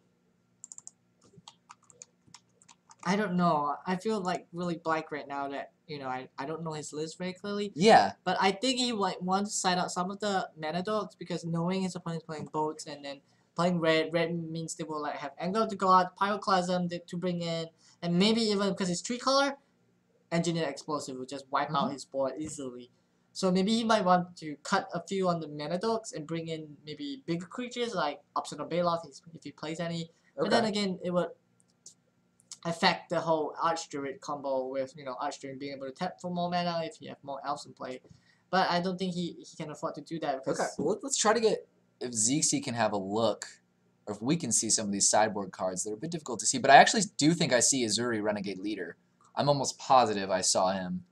Choke would be a good sideboard card too. I feel like Ken Callan might have Choke in his sideboard. Well, he didn't bring Choke in against Merfolk last time we saw him play. Oh. Maybe he wised up after that? Maybe. Grabbed a Choke. I did see Azuri. I believe he's coming in. So Bigger Kahuna, or whoever, I believe that might have been Bigger Kahuna. Someone was talking about a more aggro elves list. And Azuri, we agreed, was the top to come in on that. So we might see a more aggro-reliant elves deck coming through, which would be pretty interesting. Yeah. It is just blue white red control. It is? Yeah. Okay. It's Jeskai control. We know now, for sure. Zeke's just came in and clarified that. Okay. So, we see Azuri coming in. Did we see Choke? I did not see a Choke, but that doesn't, Azuri was the only one that I caught because I just looked at the card on Gatherer, so the art is fresh in my mind, and I saw it flash by. So, we know that he has this, possibly a backup aggro plan. Azuri is very aggro. So is he going to try race now? I think he has to try and race now. He could keep those Archdruids in. He knows that Tyler wants to just destroy those right off. Either he can try to race. No, he can try to race now or quickly cast Choke, playing as many mana dogs and maybe turn 2 Choke. Be able to lock Tyler down for a bit because then his islands cannot be tapped. And if he tap the islands, it won't be untapped. And that's going to take... so his Burn's still going to be online. Exile's still going to be online, but that's going to get rid of a lot of the counter magic, which we saw being pretty effective in the first match. I also think he knows now that Tyler is really quick to throw those paths out and the bolts out at the Elvish Archmage. So now that he has Azuri in, Azuri's going to be a more dangerous card in this matchup. It is. So he can probably bait out removal with the Archdruids, which we're assuming he probably has 4 of, because they're just such a great card for this. So baits out some removal with those, slams down the Azuri, hopefully has some mana dorks that Tyler's been ignoring. Doesn't get an Engineer Explosives, something like that. And then you can swing it. Captain Harris, thanks for the follow. Glad to have you here. Welcome to the community. Welcome. The WUBRG community. WUBRG community. And we see some fancy shuffling on the side of Tyler. Those are nice. I don't know what I'm saying. Those aren't really that great of sleeves. They're just they're not as nice as my pink sleeves. They're not nearly as nice. I think Dr. Derp found our... God, Dr. Derp is just finding everyone. And Ravish the Undead says, in before side in Electrickery and Pyroclasm, which we could likely see coming in from Jeskai Control. Those would be. And yeah, Dr. Derp, you're close. That is, Zeke did play against the 8-rack deck, which was beautiful, because Zeke is the person who told me not to build 8-rack. And then I got to watch him be beaten by it. And it was just a really tremendously vindicating moment. It was pretty incredible. No, a follow. Thanks for the follow. Bicker Kahuna is pointing out that those are KMC mats. I like Dragon Shields myself. I like Dragon Shields too. I like that.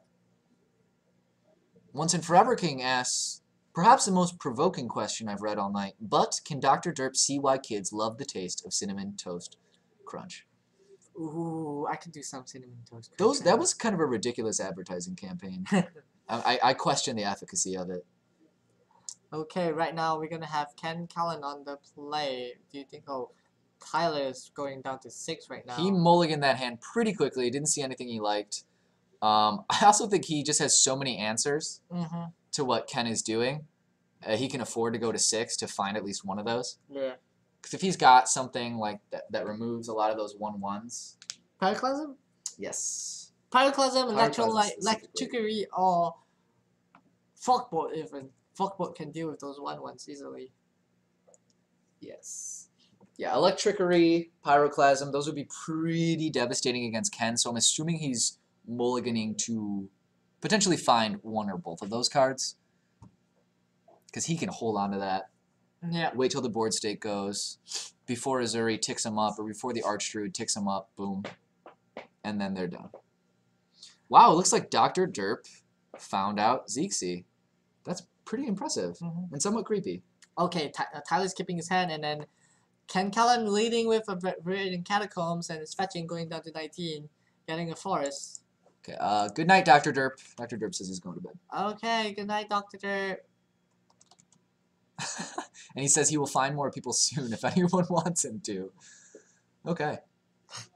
I don't know if we want you to, but we're impressed. Very We're impressed by it. So we see Llanowar Elves coming out. And now we know he has Elvish Mystic, too. So he's got all the dorks. All the dorks. I think he might have to cut a few of the dorks. Oh, it's getting bolted. Bolted already? Yeah. How do you feel about that? I think that's a little bit preemptive. No, I think you don't want the Elves to ramp. Once they can't ramp, they can't do much, you know. I see a Celestial Colonnade in Tyler's hand. Let the Sentinel come to play. Some more ramp.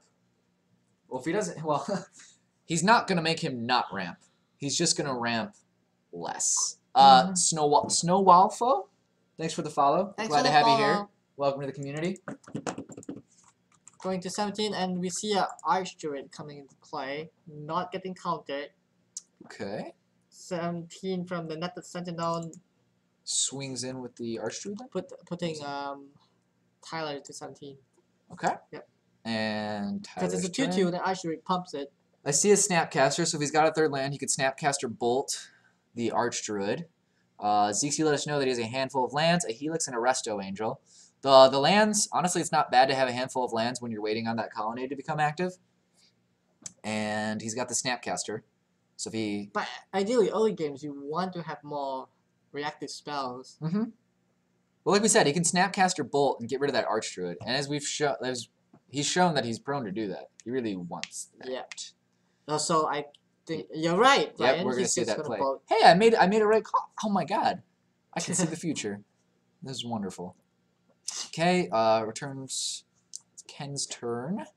See, again, that Nettle Sentinel does not untap unless he plays a green spell. Then he'll be able to swing in for 2. Another Archdruid. Another Archdruid. Do you think he blocked? Nope. Swings in. He's going to take it. He's actually, yeah, he's going to take 3. That's not bad. With the Archdruid and the Nettle Sentinel, you're basically getting a 3/3 for 1 cost. Did he join a land? I think I see another land in his hand. Yep, looks like a Steam Vent. And we have a Steam Vent shocking himself, putting him down to 12. 12. And Zeke mentioned before he has a Helix and a Resto Angel. So he could. Ambush. Oh, and we see Electrolytes here, dealing 2 damage to the Archdruid, man, yeah. that card has eaten so much hate tonight. Yep. So much hate. Poor Archdruid. Nom nom nom nom nom. Just Just don't want you- devouring that hate. Nope, you're That's- not gonna have. It's a rough life for Archdruids, man. You're just trying to Ooh. lead your clan. Spellsnet on the Elvish Visionary to prevent it from drawing a card. Elvish Visionary is 1 green, 1 color. It's come into play, and you get to draw a card. And other than that, it's not too powerful otherwise, just a 1/1 body. But it untaps the Nettle Sentinel. And we see a Tech Edge. I don't think he wants to get rid of that, Another though. Steam Vent, shock So he himself. wants to put the Colonnade online. Puts Tyler to 10. I think he just won a lot of Oh. mana to be able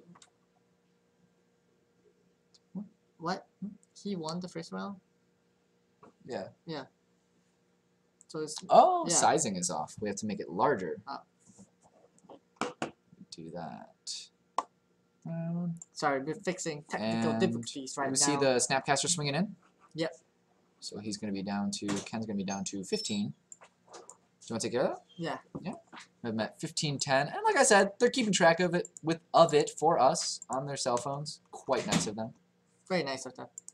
Okay, and he flashes in the Resto Angel. To block the Net Sentinel. So Nettle Sentinel's gone. Poor Net Sentinel. He's been getting ambushed by those Resto Angels all day. Not easy. Not fun. How big? A little bit bigger. A bit bigger. I think that's good. What do you say, Mark? Is that good? Is that a good size? Can everyone see the game score? Yeah. 0-1. Nope. Can you see? I can see it. Oh, he's swinging in, so put Ken Keller to 10. Yep. 3 from the Resto Angel, 2 from the Snapcaster Mage. Mr. Bransky, I think we all know who that is. Yeah. Hi, He says, Mr. hey, Sydney Bransky." and Ryan. Good to see you, Mr. Bransky. I see a dig through time, I believe. Did I see a dig through time, Zeexy? Brofester asks, how does the Elves deck win? We're assuming Craterhoof Behemoth. We haven't seen it win yet. We have not seen it win yet.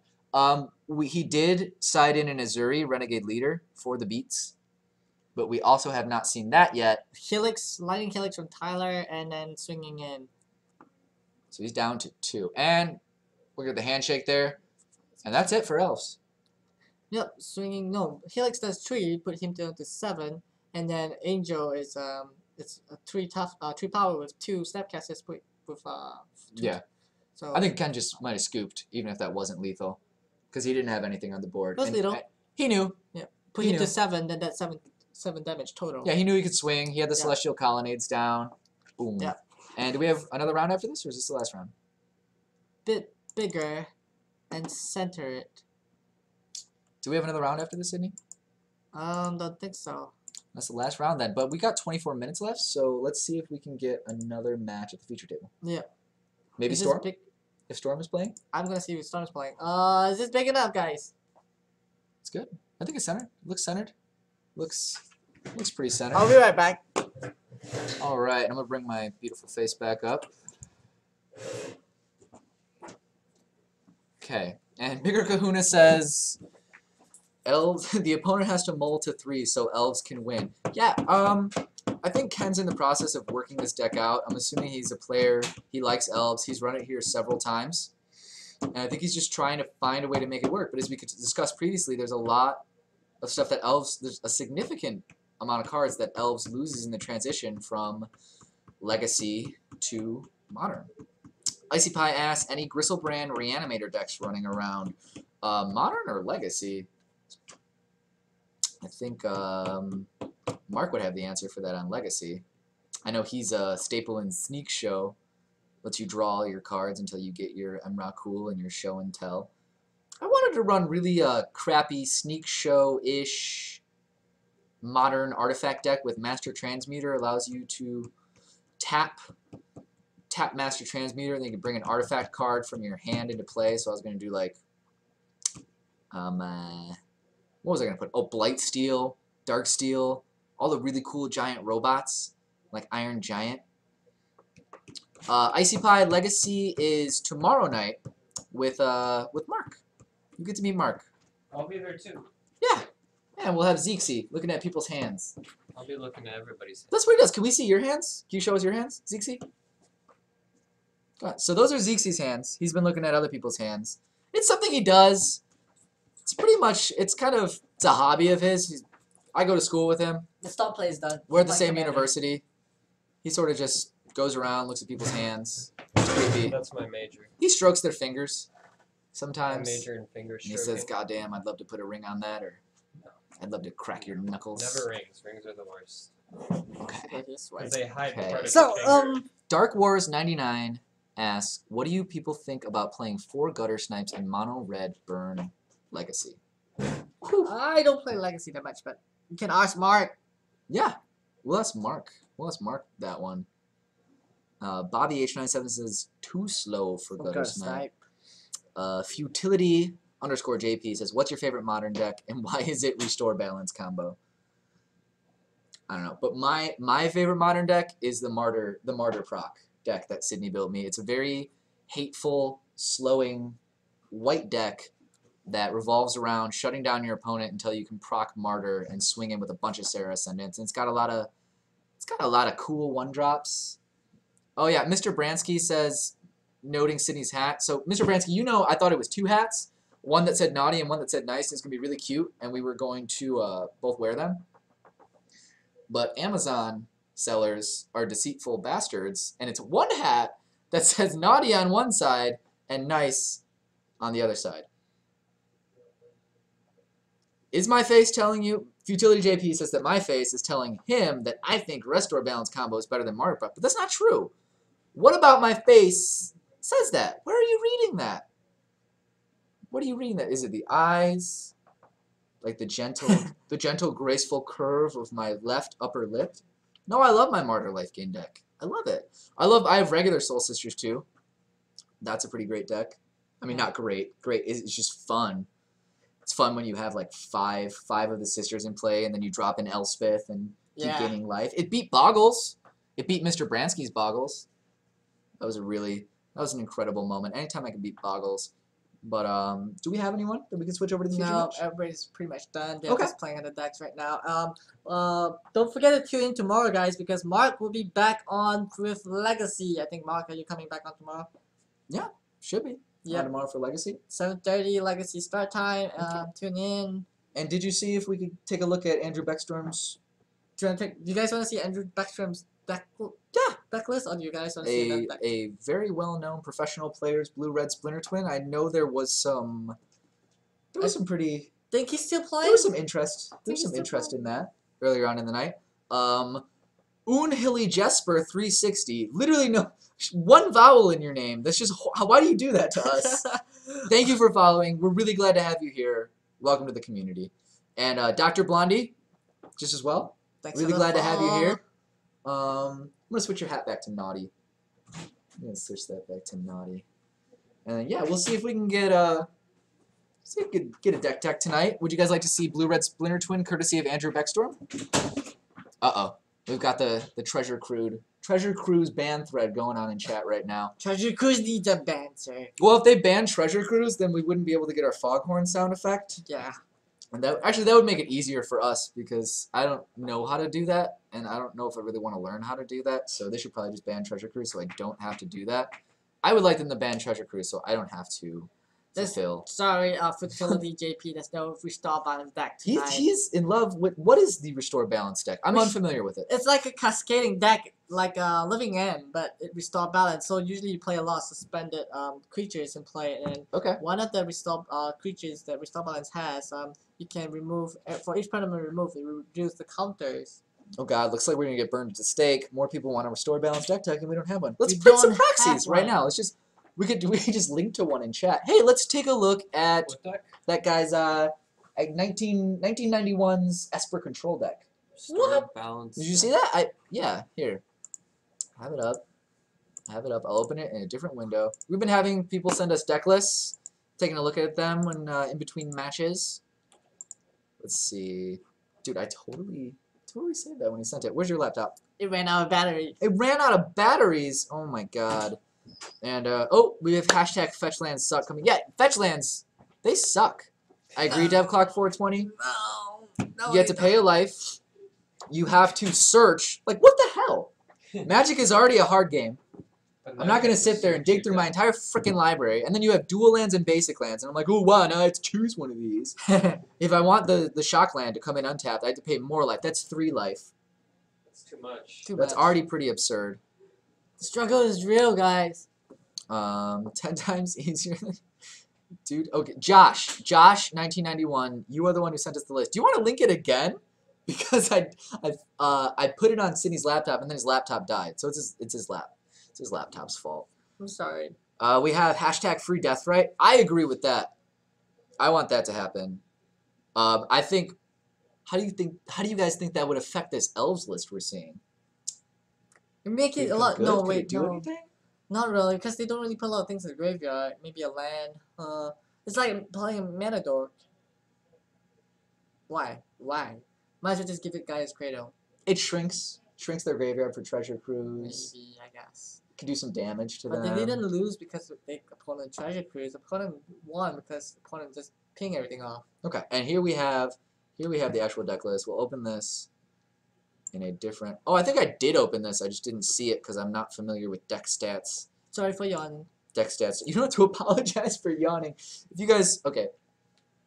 We're going to switch the hat to nice because you're so nice you just apologize for yawning. So your hat is nice again. See, there you go. You're nice again. Okay, so let's take a look at Josh's Esper control deck. Whoa. And by the way, Sydney is playing Esper control in standard. I think we're going to test that out. Yeah. Test that out. I play a blue-white heroic and red deck wins because they're both insanely cheap. I'm going to be in SCG Open Columbus. Yeah, he's going to be at SCG Open Columbus running the list. Thank you. And here we have a deck list from Air Tony 7. Looks like it's for Modern Gifts. Modern Gifts.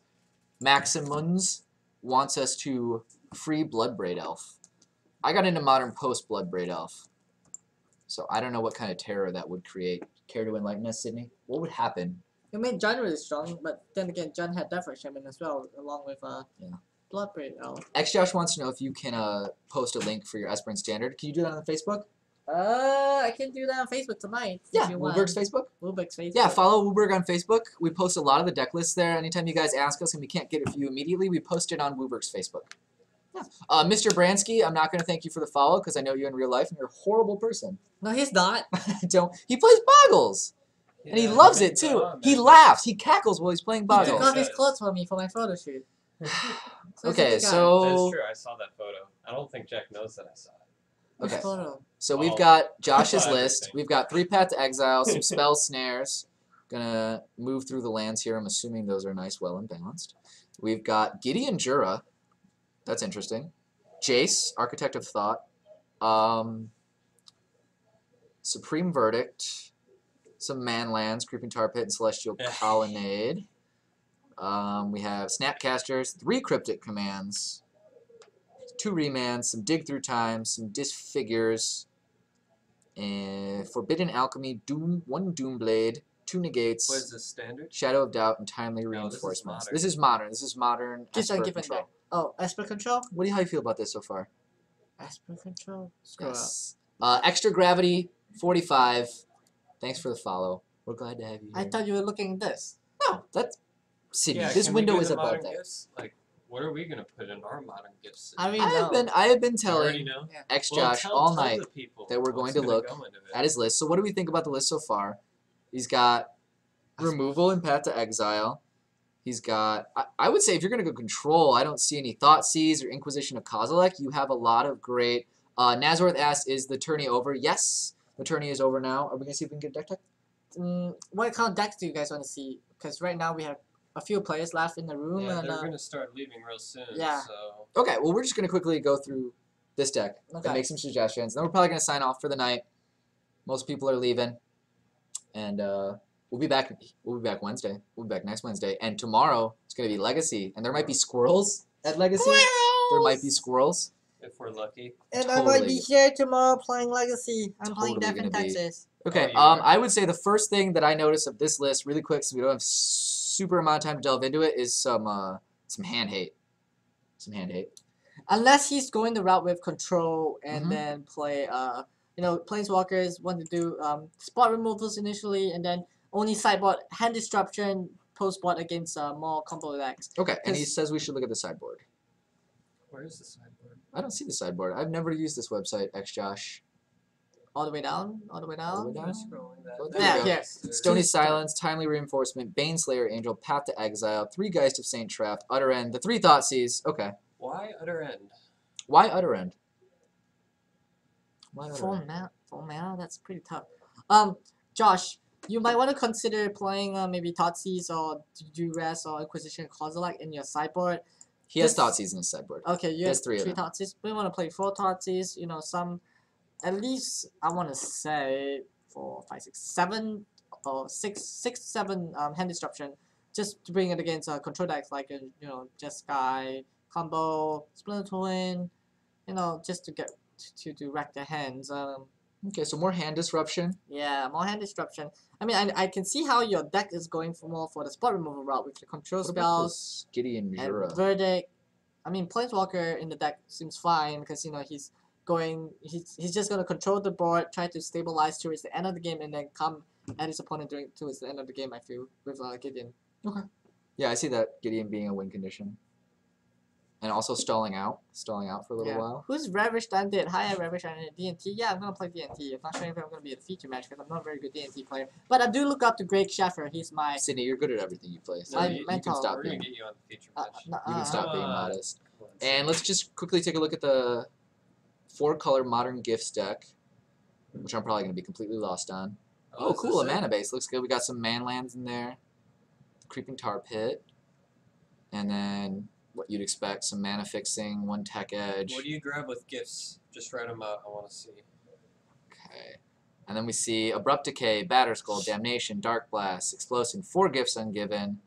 And we see some Liliana's of the Veil, Lingering Souls, Path to Exile, Raven's Crown, Remand, Thoughtseize, Unburial Rites. Elesh Norn, I'm Good. assuming, Good. is what you grab with the gifts. Probably just. only Alice Dawn and Traktus. Elesh Norn and Maybe more. Thragtusk. Yeah, I feel like there could be a lot more pressure with What the would you gifts. put in Iona, Shield of Emeria. Yeah, I will play Iona. Iona's a really big card that Alex you Dawn. usually Iona's grab with awesome. gifts because people see that and they just go, shit. I can't- Stoneforge in Modern. Yes, No! Ravish the Undead says hashtag Stoneforge and Modern. That's what I want. This doesn't sound like deck list for Restore Balance. No, it doesn't. Yeah, so far we see the Elesh Norn, which is a great card to grab with your gifts. It's very scary. It kills a lot of cards. Kills a ton of cards. Thragtusk. It kills Pot, it kills Affinity, Mhm. Zoo. Well, it at least slows Zoo Kills down. Delver. Mhm. Kills Delver. Definitely kills Delver. And then we see the Thragtusk. However, I'd prefer the Iona in the Delver Not sure about the version. Sylvan Caryatids for mana fixing. I don't think you need the Mana Dorks. Also, this is I think these prices are off. These are very expensive. Icy Pie says Oh, yeah. hashtag unban everything in Modern. I agree. Oh god. Sydney, could you explain in 5 minutes how unbanning everything in Modern would change the meta? And can you please be like very narrow and specific in your explanation of how that would change the meta? I don't know. Could you literally paint us a picture of what the meta would look like an abstraction, like a metaphorical abstraction of the meta, Everything will rendered go visually? bonkers. That's a lot. Everything will Try go to do that? bonkers. Bonkers. Okay. So, once again, let's show. These were won by Simon. I believe it was Simon1411. We sent you your message, buddy. You won the remands. Last week we gave away a signed foiled Altar Ponder as well as a foil playset of Delvers. Next week, I don't know what we're gonna give away next week, I don't know. You but gotta you tune can in. sure as hell belt. You can sure as hell bet it's going to be interesting. Also, tune in tomorrow. Legacy. Legacy stream. 7:30. There will maybe be squirrels. There were squirrels last time. There were definitely squirrels last time, and it was fantastic. It was so cute. Squirrel Other than nest. that, we just really want to thank MTG Card Market for supplying the giveaway, for being so cool and working so well with us, for the streaming, Yep. for having an awesome player base and an awesome community. And we want to thank all of you guys in chat who have been watching. Thank you. Thanks for tuning in, Yeah, guys. thanks for being part of the community and everyone who followed. I hope to see you next week. And tomorrow, if you guys want to watch some Legacy. But I think with that, we are out. Ciao. Have a good one, guys. Good night, everyone. Good night, everyone.